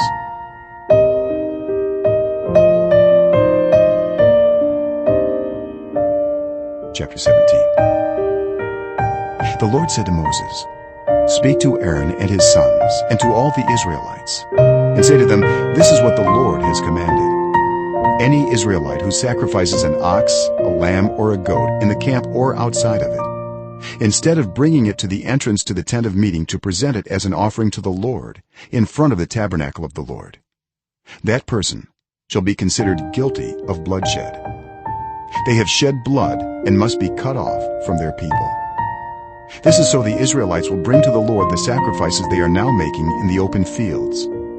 They must bring them to the priest, that is, to the Lord, at the entrance to the tent of meeting, and sacrifice them as fellowship offerings. The priest is to splash the blood against the altar of the Lord at the entrance to the tent of meeting, and burn the fat as an aroma pleasing to the Lord. They must no longer offer any of their sacrifices to the goat idols to whom they prostitute themselves. This is to be a lasting ordinance for them and for the generations to come. Say to them, any Israelite or any foreigner residing among them who offers a burnt offering or sacrifice and does not bring it to the entrance to the tent of meeting to sacrifice it to the Lord must be cut off from the people of Israel. I will set my face against any Israelite or any foreigner residing among them who eats blood, and I will cut them off from the people. For the life of a creature is in the blood, and I have given it to you to make atonement for yourselves on the altar. It is the blood that makes atonement for one's life. Therefore I say to the Israelites, none of you may eat blood, nor may any foreigner residing among you eat blood.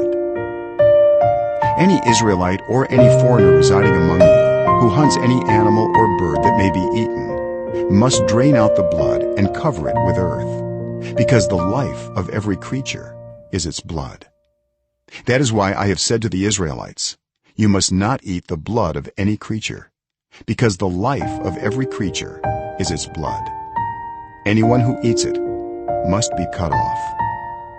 Anyone, whether native-born or foreigner, who eats anything found dead or torn by wild animals, must wash their clothes and bathe with water, and they will be ceremonially unclean till evening. Then they will be clean. But if they do not wash their clothes and bathe themselves, they will be held responsible.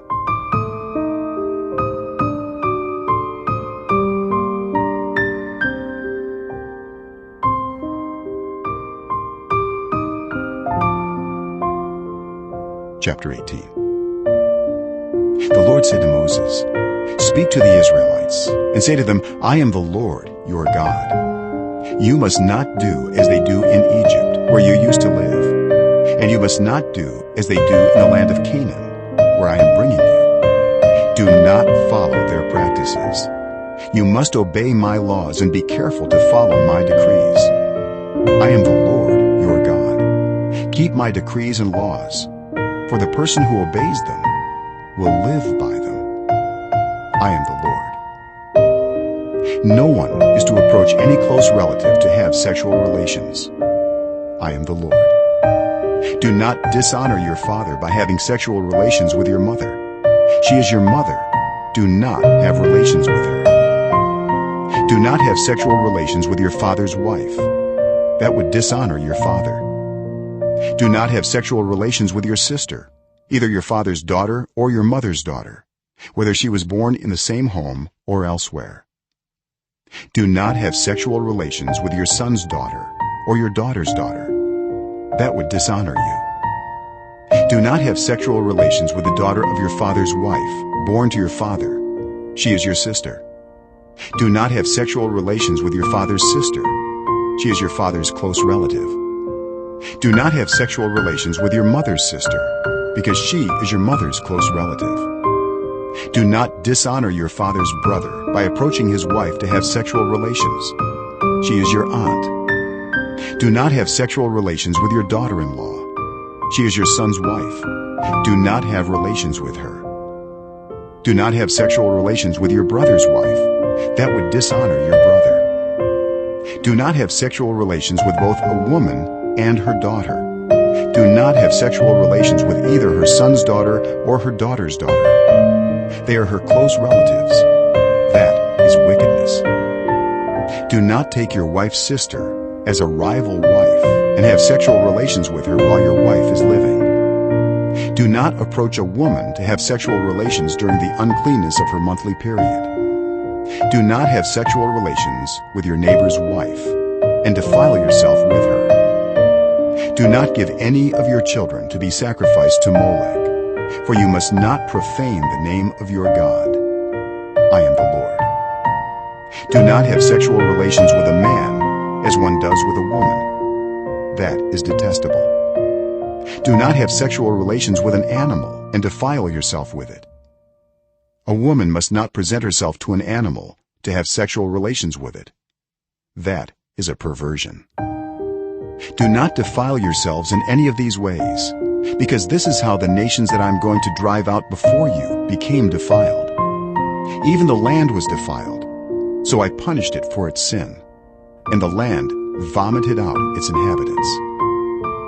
But you must keep my decrees and my laws.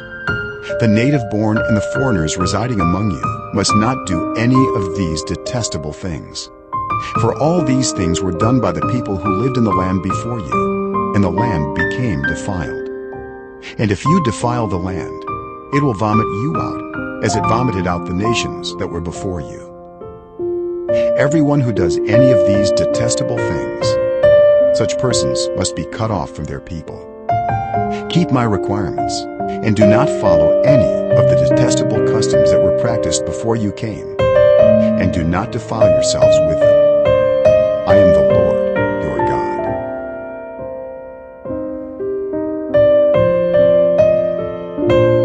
Chapter 19. The Lord said to Moses, "Speak to the entire assembly of Israel, and say to them, 'Be holy, because I, the Lord your God, am holy. Each of you must respect your mother and father, and you must observe my Sabbaths. I am the Lord your God. Do not turn to idols or make metal gods for yourselves. I am the Lord your God. When you sacrifice a fellowship offering to the Lord, sacrifice it in such a way that it will be accepted on your behalf. It shall be eaten on the day you sacrifice it, or on the next day. Anything left over until the third day must be burned up. If any of it is eaten on the third day, it is impure and will not be accepted. Whoever eats it will be held responsible because they have desecrated what is holy to the Lord. They must be cut off from their people. When you reap the harvest of your land, do not reap to the very edges of your field or gather the gleanings of your harvest. Do not go over your vineyard a second time or pick up the grapes that have fallen. Leave them for the poor and the foreigner. I am the Lord your God. Do not steal. Do not lie. Do not deceive one another. Do not swear falsely by my name and so profane the name of your God. I am the Lord. Do not defraud or rob your neighbor. Do not hold back the wages of a hired worker overnight. Do not curse the deaf or put a stumbling block in front of the blind, but fear your God. I am the Lord. Do not pervert justice. Do not show partiality to the poor or favoritism to the great, but judge your neighbor fairly. Do not go about spreading slander among your people. Do not do anything that endangers your neighbor's life. I am the Lord. Do not hate a fellow Israelite in your heart. Rebuke your neighbor frankly, so you will not share in their guilt. Do not seek revenge or bear a grudge against anyone among your people, but love your neighbor as yourself. I am the Lord. Keep my decrees. Do not mate different kinds of animals. Do not plant your field with two kinds of seed. Do not wear clothing woven of two kinds of material. If a man sleeps with a female slave who is promised to another man, but who has not been ransomed or given her freedom, there must be due punishment. Yet they are not to be put to death, because she has not been freed. The man, however, must bring a ram to the entrance to the tent of meeting for a guilt offering to the Lord. With the ram of the guilt offering, the priest is to make atonement for him before the Lord for the sin he has committed, and his sin will be forgiven. When you enter the land and plant any kind of fruit tree, regard its fruit as forbidden. For 3 years you are to consider it forbidden. It must not be eaten. In the 4th year, all its fruit will be holy, an offering of praise to the Lord. But in the 5th year you may eat its fruit. In this way your harvest will be increased. I am the Lord your God. Do not eat any meat with the blood still in it. Do not practice divination or seek omens. Do not cut the hair at the sides of your head or clip off the edges of your beard. Do not cut your bodies for the dead or put tattoo marks on yourselves. I am the Lord. Do not degrade your daughter by making her a prostitute, or the land will turn to prostitution and be filled with wickedness. Observe my Sabbaths and have reverence for my sanctuary. I am the Lord. Do not turn to mediums or seek out spiritists, for you will be defiled by them. I am the Lord your God. Stand up in the presence of the aged, show respect for the elderly, and revere your God. I am the Lord. When a foreigner resides among you in your land, do not mistreat them. The foreigner residing among you must be treated as your native born. Love them as yourself, for you were foreigners in Egypt. I am the Lord your God. Do not use dishonest standards when measuring length, weight, or quantity. Use honest scales and honest weights, an honest ephah and an honest hin. I am the Lord your God, who brought you out of Egypt. Keep all my decrees and all my laws and follow them. I am the Lord.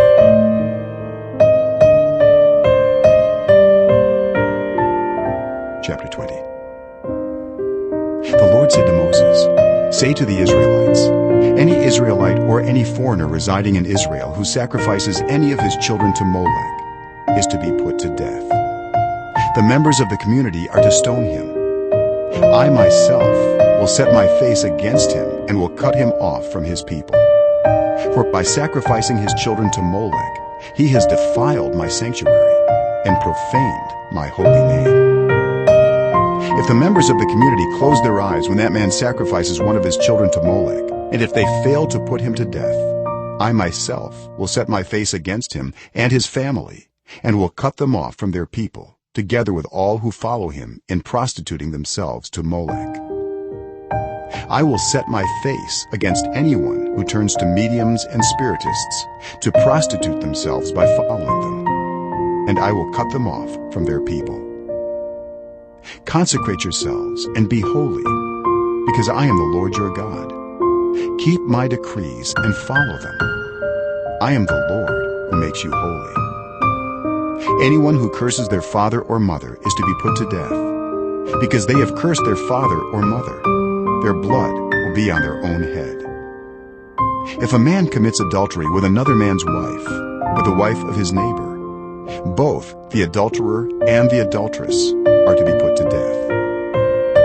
If a man has sexual relations with his father's wife, he has dishonored his father. Both the man and the woman are to be put to death. Their blood will be on their own heads. If a man has sexual relations with his daughter-in-law, both of them are to be put to death. What they have done is a perversion. Their blood will be on their own heads. If a man has sexual relations with a man, as one does with a woman, both of them have done what is detestable. They are to be put to death. Their blood will be on their own heads. If a man marries both a woman and her mother, it is wicked. Both he and they must be burned in the fire, so that no wickedness will be among you. If a man has sexual relations with an animal, he is to be put to death, and you must kill the animal. If a woman approaches an animal to have sexual relations with it, kill both the woman and the animal. They are to be put to death. Their blood will be on their own heads. If a man marries his sister, the daughter of either his father or his mother, and they have sexual relations, it is a disgrace. They are to be publicly removed from their people. He has dishonored his sister and will be held responsible. If a man has sexual relations with a woman during her monthly period, he has exposed the source of her flow, and she has also uncovered it. Both of them are to be cut off from their people. Do not have sexual relations with the sister of either your mother or your father, for that would dishonor a close relative. Both of you would be held responsible. If a man has sexual relations with his aunt, he has dishonored his uncle. They will be held responsible. They will die childless. If a man marries his brother's wife, it is an act of impurity. He has dishonored his brother. They will be childless. Keep all my decrees and laws and follow them, so that the land where I am bringing you to live may not vomit you out. You must not live according to the customs of the nations I am going to drive out before you. Because they did all these things, I abhorred them. But I said to you, you will possess their land. I will give it to you as an inheritance, a land flowing with milk and honey. I am the Lord your God, who has set you apart from the nations. You must therefore make a distinction between clean and unclean animals, and between unclean and clean birds.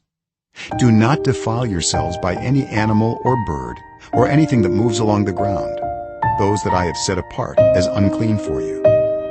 You are to be holy to me, because I, the Lord, am holy, and I have set you apart from the nations to be my own. A man or woman who is a medium or spiritist among you must be put to death. You are to stone them. Their blood will be on their own heads.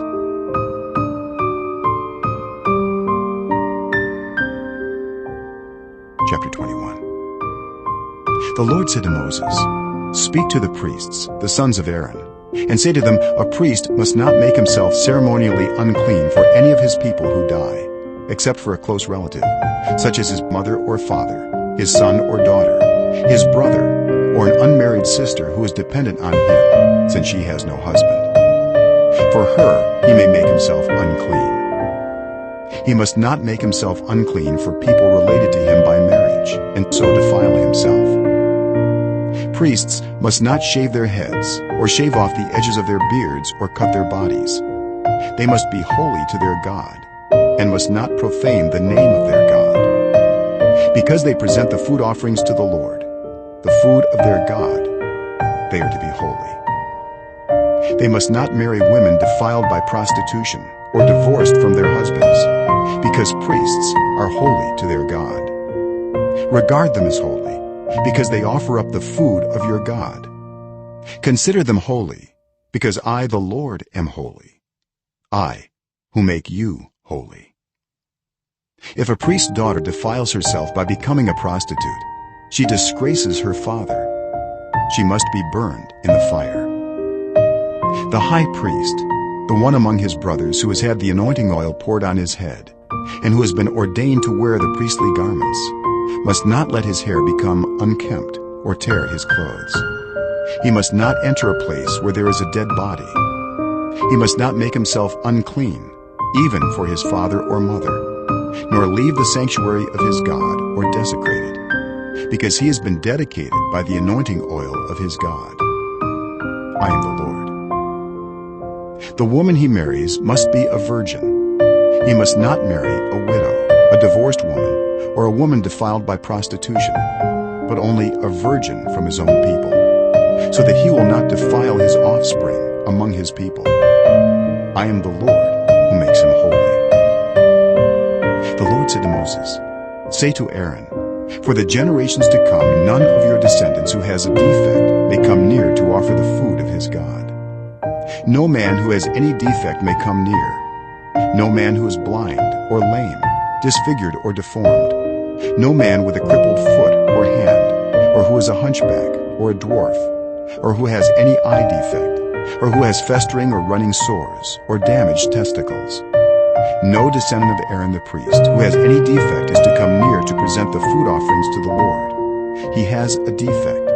He must not come near to offer the food of his God. He may eat the most holy food of his God, as well as the holy food.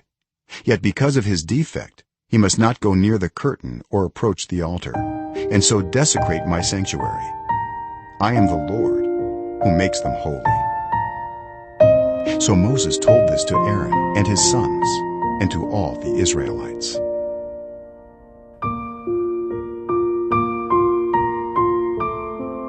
Chapter 22. The Lord said to Moses, "Tell Aaron and his sons to treat with respect the sacred offerings the Israelites consecrate to me, so they will not profane my holy name. I am the Lord. Say to them, for the generations to come, if any of your descendants is ceremonially unclean, and yet comes near the sacred offerings that the Israelites consecrate to the Lord, that person must be cut off from my presence. I am the Lord. If a descendant of Aaron has a defiling skin disease or bodily discharge, he may not eat the sacred offerings until he is cleansed. He will also be unclean if he touches something defiled by a corpse, or by anyone who has an emission of semen, or if he touches any crawling thing that makes him unclean, or any person who makes him unclean, whatever the uncleanness may be. The one who touches any such thing will be unclean till evening. He must not eat any of the sacred offerings unless he has bathed himself with water. When the sun goes down, he will be clean, and after that he may eat the sacred offerings, for they are his food. He must not eat anything found dead or torn by wild animals, and so become unclean through it. I am the Lord. The priests are to perform my service in such a way that they do not become guilty and die for treating it with contempt. I am the Lord who makes them holy. No one outside a priest's family may eat the sacred offering, nor may the guest of a priest or his hired worker eat it. But if a priest buys a slave with money, or if slaves are born in his household, they may eat his food. If a priest's daughter marries anyone other than a priest, she may not eat any of the sacred contributions. But if a priest's daughter becomes a widow or is divorced, yet has no children, and she returns to live in her father's household as in her youth, she may eat her father's food. No unauthorized person, however, may eat it. Anyone who eats a sacred offering by mistake must make restitution to the priest for the offering and add a fifth of the value to it. The priests must not desecrate the sacred offerings the Israelites present to the Lord by allowing them to eat the sacred offerings and so bring upon them guilt requiring payment. I am the Lord who makes them holy.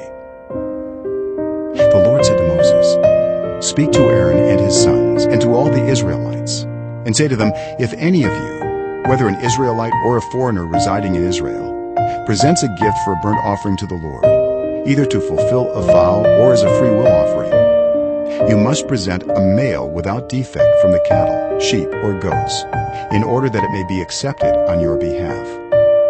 Do not bring anything with a defect, because it will not be accepted on your behalf. When anyone brings from the herd or flock a fellowship offering to the Lord to fulfill a special vow, or as a free will offering, it must be without defect or blemish to be acceptable. Do not offer to the Lord the blind, the injured, or the maimed, or anything with warts or festering or running sores. Do not place any of these on the altar as a food offering presented to the Lord. You may, however, present as a free will offering an ox or a sheep that is deformed or stunted, but it will not be accepted in fulfillment of a vow.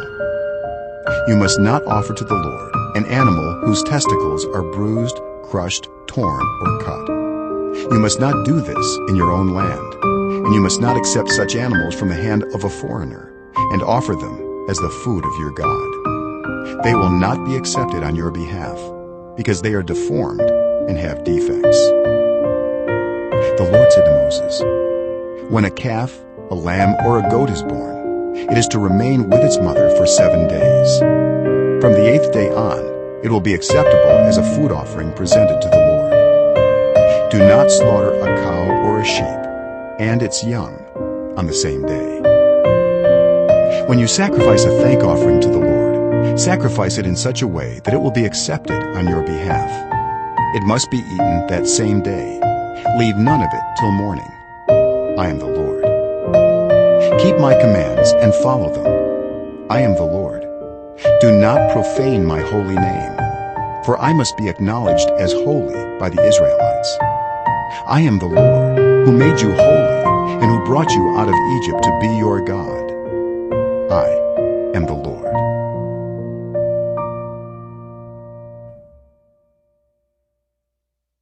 Chapter 23.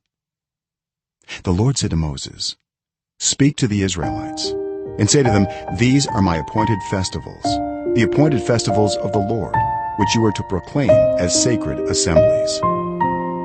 There are 6 days when you may work, but the 7th day is a day of Sabbath rest, a day of sacred assembly. You are not to do any work. Wherever you live, it is a Sabbath to the Lord. These are the Lord's appointed festivals, the sacred assemblies you are to proclaim at their appointed times. The Lord's Passover begins at twilight on the 14th day of the first month.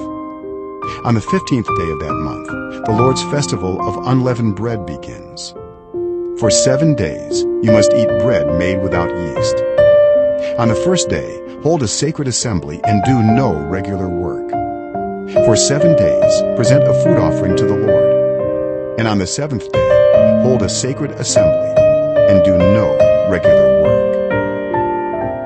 The Lord said to Moses, "Speak to the Israelites and say to them, When you enter the land I am going to give you, and you reap its harvest, bring to the priest a sheaf of the first grain you harvest. He is to wave the sheaf before the Lord, so it will be accepted on your behalf. The priest is to wave it on the day after the Sabbath. On the day you wave the sheaf, you must sacrifice as a burnt offering to the Lord a lamb a year old without defect, together with its grain offering of 2/10 of an ephah of the finest flour mixed with olive oil, a food offering presented to the Lord, a pleasing aroma, and its drink offering of 1/4 of a hin of wine. You must not eat any bread or roasted or new grain until the very day you bring this offering to your God. This is to be a lasting ordinance for the generations to come, wherever you live. From the day after the Sabbath, the day you brought the sheaf of the wave offering, count off 7 full weeks. Count off 50 days up to the day after the 7th Sabbath, and then present an offering of new grain to the Lord. From wherever you live, bring 2 loaves made of 2/10 of an ephah of the finest flour, baked with yeast, as a wave offering of firstfruits to the Lord. Present with this bread 7 male lambs, each a year old and without defect, 1 young bull and 2 rams. They will be a burnt offering to the Lord, together with their grain offerings and drink offerings, a food offering, an aroma pleasing to the Lord. Then sacrifice 1 male goat for a sin offering, and 2 lambs, each a year old, for a fellowship offering. The priest is to wave the 2 lambs before the Lord as a wave offering, together with the bread of the firstfruits. They are a sacred offering to the Lord for the priest. On that same day, you are to proclaim a sacred assembly and do no regular work. This is to be a lasting ordinance for the generations to come, wherever you live. When you reap the harvest of your land, do not reap to the very edges of your field, or gather the gleanings of your harvest. Leave them for the poor and for the foreigner residing among you. I am the Lord your God. The Lord said to Moses, "Say to the Israelites, on the first day of the 7th month you are to have a day of Sabbath rest, a sacred assembly commemorated with trumpet blasts. Do no regular work, but present a food offering to the Lord."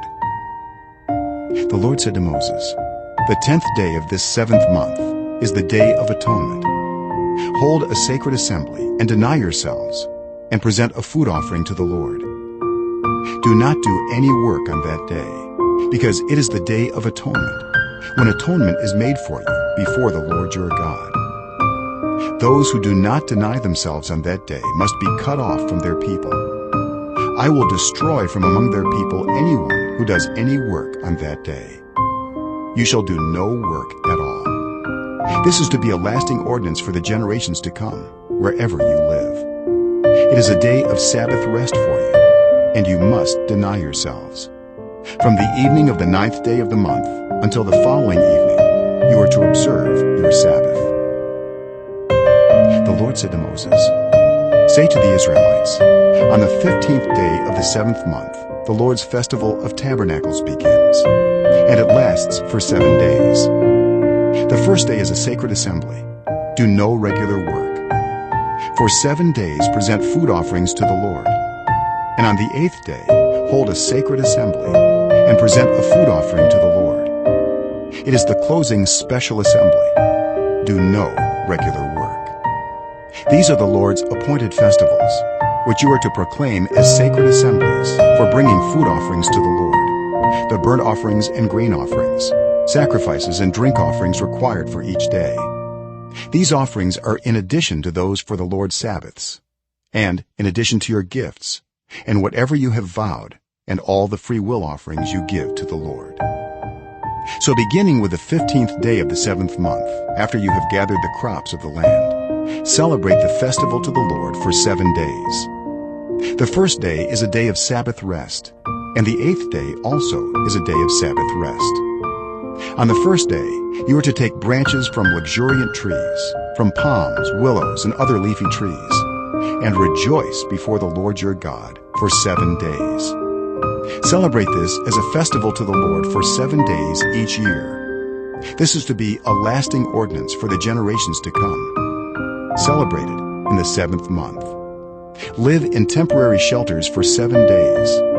All native-born Israelites are to live in such shelters, so your descendants will know that I had the Israelites live in temporary shelters when I brought them out of Egypt. I am the Lord your God. So Moses announced to the Israelites the appointed festivals of the Lord.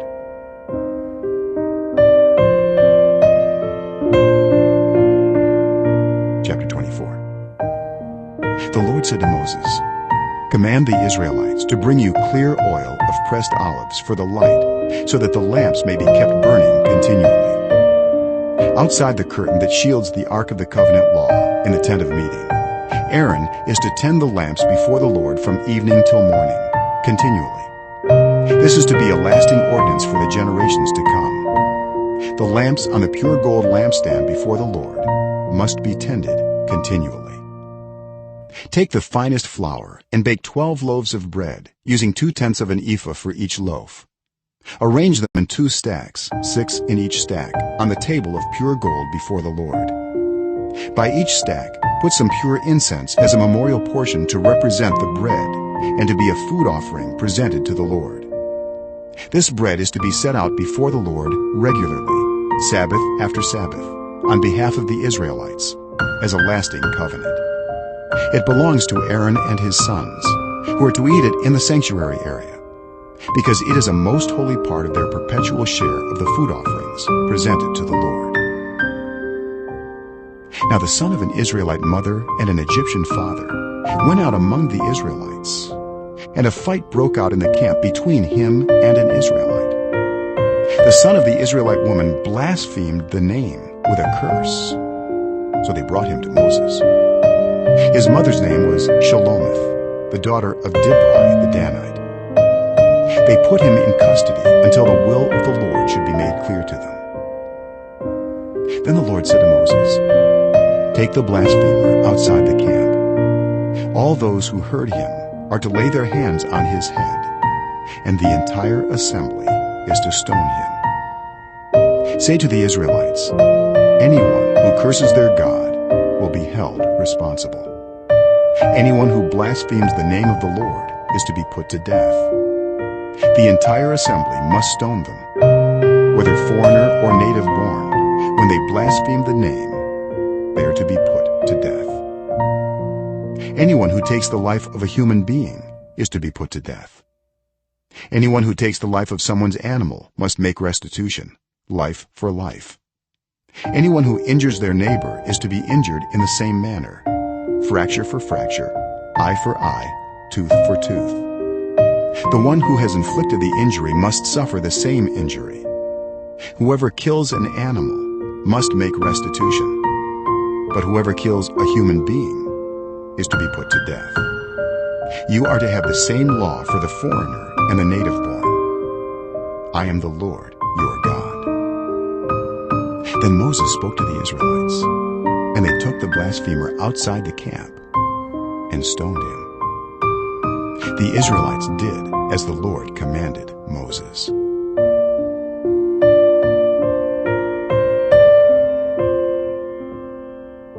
Chapter 25.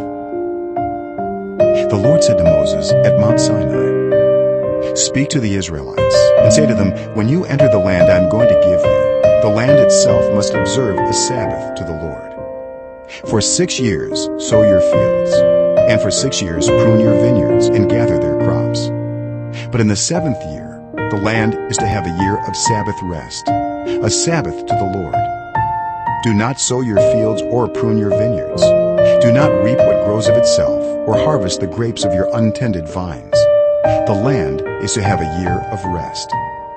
Whatever the land yields during the Sabbath year will be food for you, for yourself, your male and female servants, and the hired worker and temporary resident who live among you, as well as for your livestock and the wild animals in your land.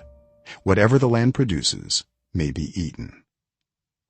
Count off 7 Sabbath years, 7 times 7 years, so that the 7 Sabbath years amount to a period of 49 years. Then have the trumpet sounded everywhere on the 10th day of the 7th month. On the Day of Atonement, sound the trumpet throughout your land. Consecrate the 50th year, and proclaim liberty throughout the land to all its inhabitants. It shall be a jubilee for you. Each of you is to return to your family property and to your own clan.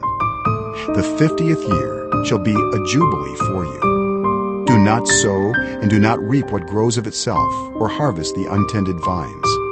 For it is a jubilee, and it is to be holy for you. Eat only what is taken directly from the fields.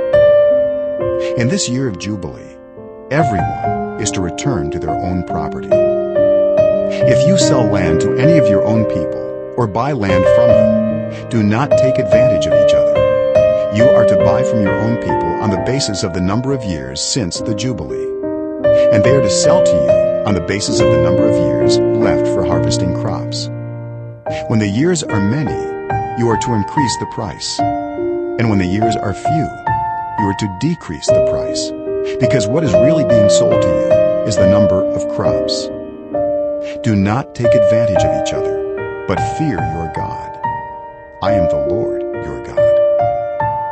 Follow my decrees and be careful to obey my laws, and you will live safely in the land. Then the land will yield its fruit, and you will eat your fill and live there in safety. You may ask, what will we eat in the 7th year if we do not plant or harvest our crops? I will send you such a blessing in the 6th year that the land will yield enough for 3 years. While you plant during the 8th year, you will eat from the old crop, and will continue to eat from it until the harvest of the 9th year comes in. The land must not be sold permanently, because the land is mine, and you reside in my land as foreigners and strangers. Throughout the land that you hold as a possession, you must provide for the redemption of the land. If one of your fellow Israelites becomes poor and sells some of their property, their nearest relative is to come and redeem what they have sold. If, however, there is no one to redeem it for them, but later on they prosper and acquire sufficient means to redeem it themselves, they are to determine the value for the years since they sold it and refund the balance to the one to whom they sold it. They can then go back to their own property. But if they do not acquire the means to repay, what was sold will remain in the possession of the buyer until the year of Jubilee. It will be returned in the Jubilee, and they can then go back to their property. Anyone who sells a house in a walled city retains the right of redemption a full year after its sale. During that time, the seller may redeem it. If it is not redeemed before a full year has passed, the house in the walled city shall belong permanently to the buyer and the buyer's descendants. It is not to be returned in the Jubilee. But houses in villages without walls around them are to be considered as belonging to the open country. They can be redeemed, and they are to be returned in the Jubilee. The Levites always have the right to redeem their houses in the Levitical towns, which they possess. So the property of the Levites is redeemable, that is, a house sold in any town they hold, and is to be returned in the Jubilee, because the houses in the towns of the Levites are their property among the Israelites. But the pasture land belonging to their towns must not be sold. It is their permanent possession. If any of your fellow Israelites become poor and are unable to support themselves among you, help them as you would a foreigner and stranger, so they can continue to live among you. Do not take interest or any profit from them, but fear your God, so that they may continue to live among you. You must not lend them money at interest or sell them food at a profit. I am the Lord your God, who brought you out of Egypt to give you the land of Canaan and to be your God. If any of your fellow Israelites become poor and sell themselves to you, do not make them work as slaves.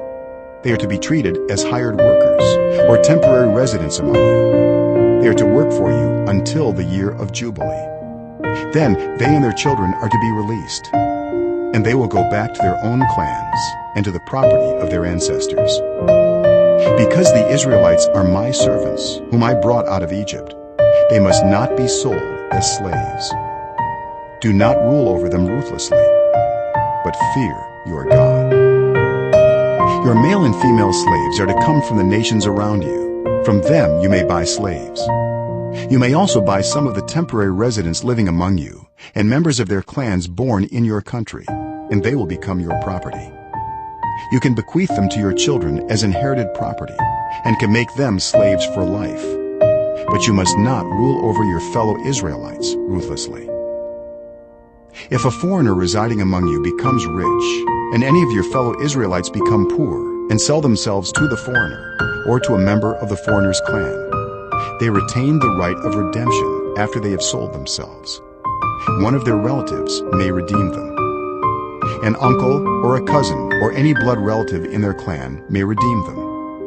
Or if they prosper, they may redeem themselves. They and their buyer are to count the time from the year they sold themselves up to the year of Jubilee. The price for their release is to be based on the rate paid to a hired worker for that number of years.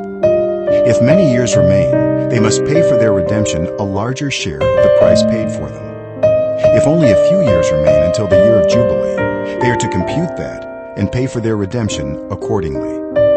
They are to be treated as workers hired from year to year. You must see to it that those to whom they owe service do not rule over them ruthlessly.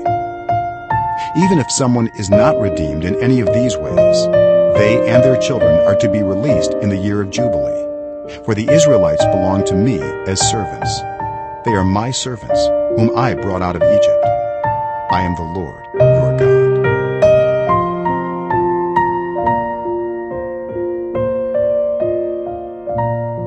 Chapter 26.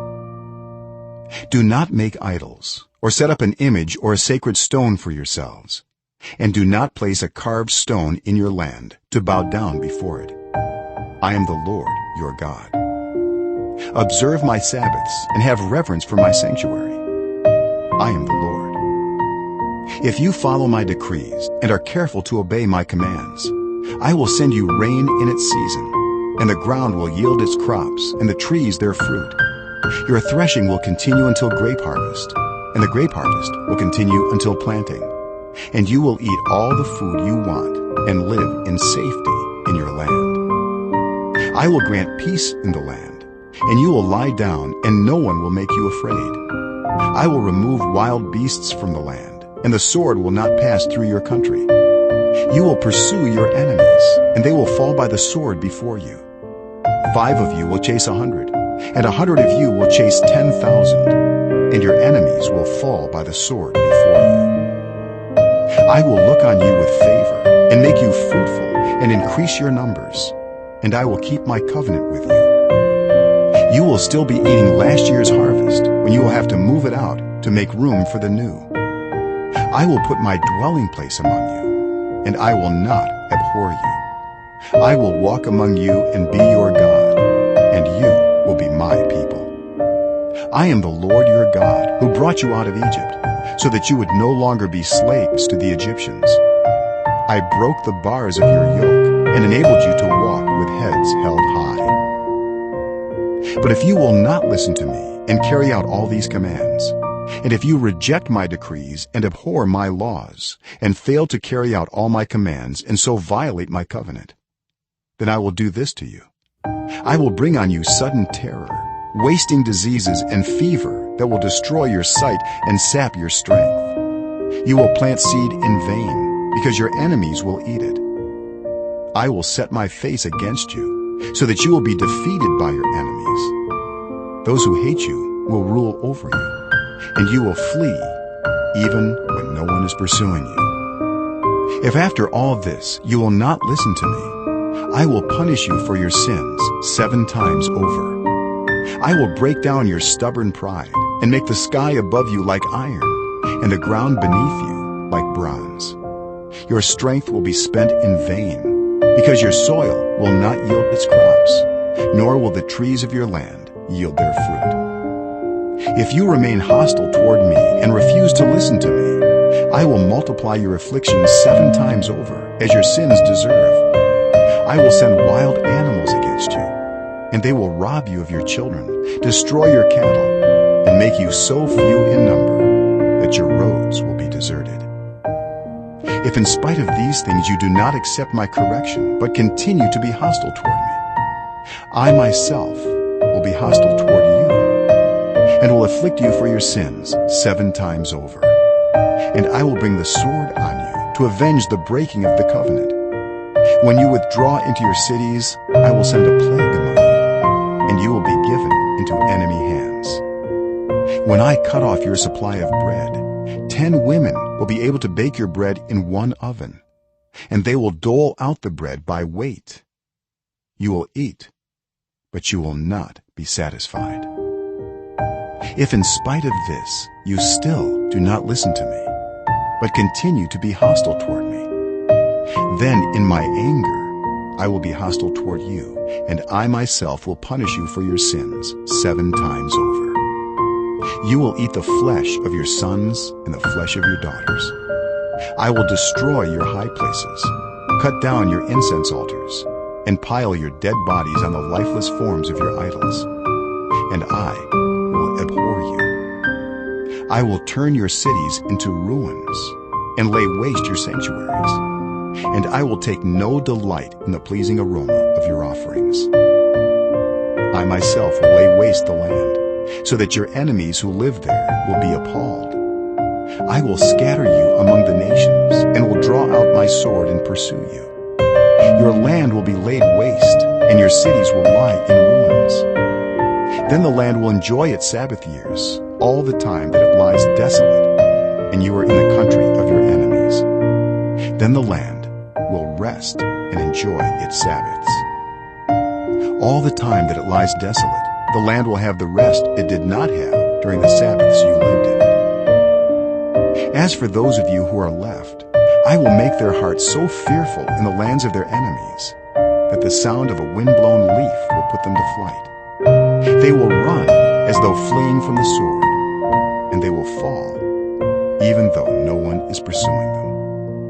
They will stumble over one another, as though fleeing from the sword, even though no one is pursuing them. So you will not be able to stand before your enemies. You will perish among the nations. The land of your enemies will devour you. Those of you who are left will waste away in the lands of their enemies because of their sins. Also, because of their ancestors' sins, they will waste away. But if they will confess their sins and the sins of their ancestors, their unfaithfulness and their hostility toward me, which made me hostile toward them so that I sent them into the land of their enemies, then when their uncircumcised hearts are humbled and they pay for their sin, I will remember my covenant with Jacob and my covenant with Isaac and my covenant with Abraham, and I will remember the land. For the land will be deserted by them and will enjoy its Sabbaths while it lies desolate without them. They will pay for their sins because they rejected my laws and abhorred my decrees. Yet in spite of this, when they are in the land of their enemies, I will not reject them or abhor them so as to destroy them completely, breaking my covenant with them. I am the Lord their God. But for their sake, I will remember the covenant with their ancestors whom I brought out of Egypt in the sight of the nations to be their God. I am the Lord. These are the decrees, the laws, and the regulations that the Lord established at Mount Sinai between himself and the Israelites through Moses.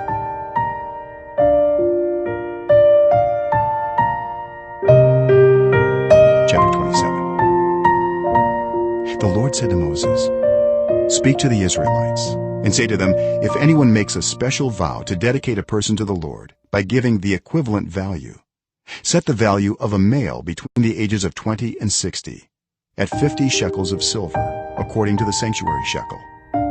For a female, set her value at 30 shekels.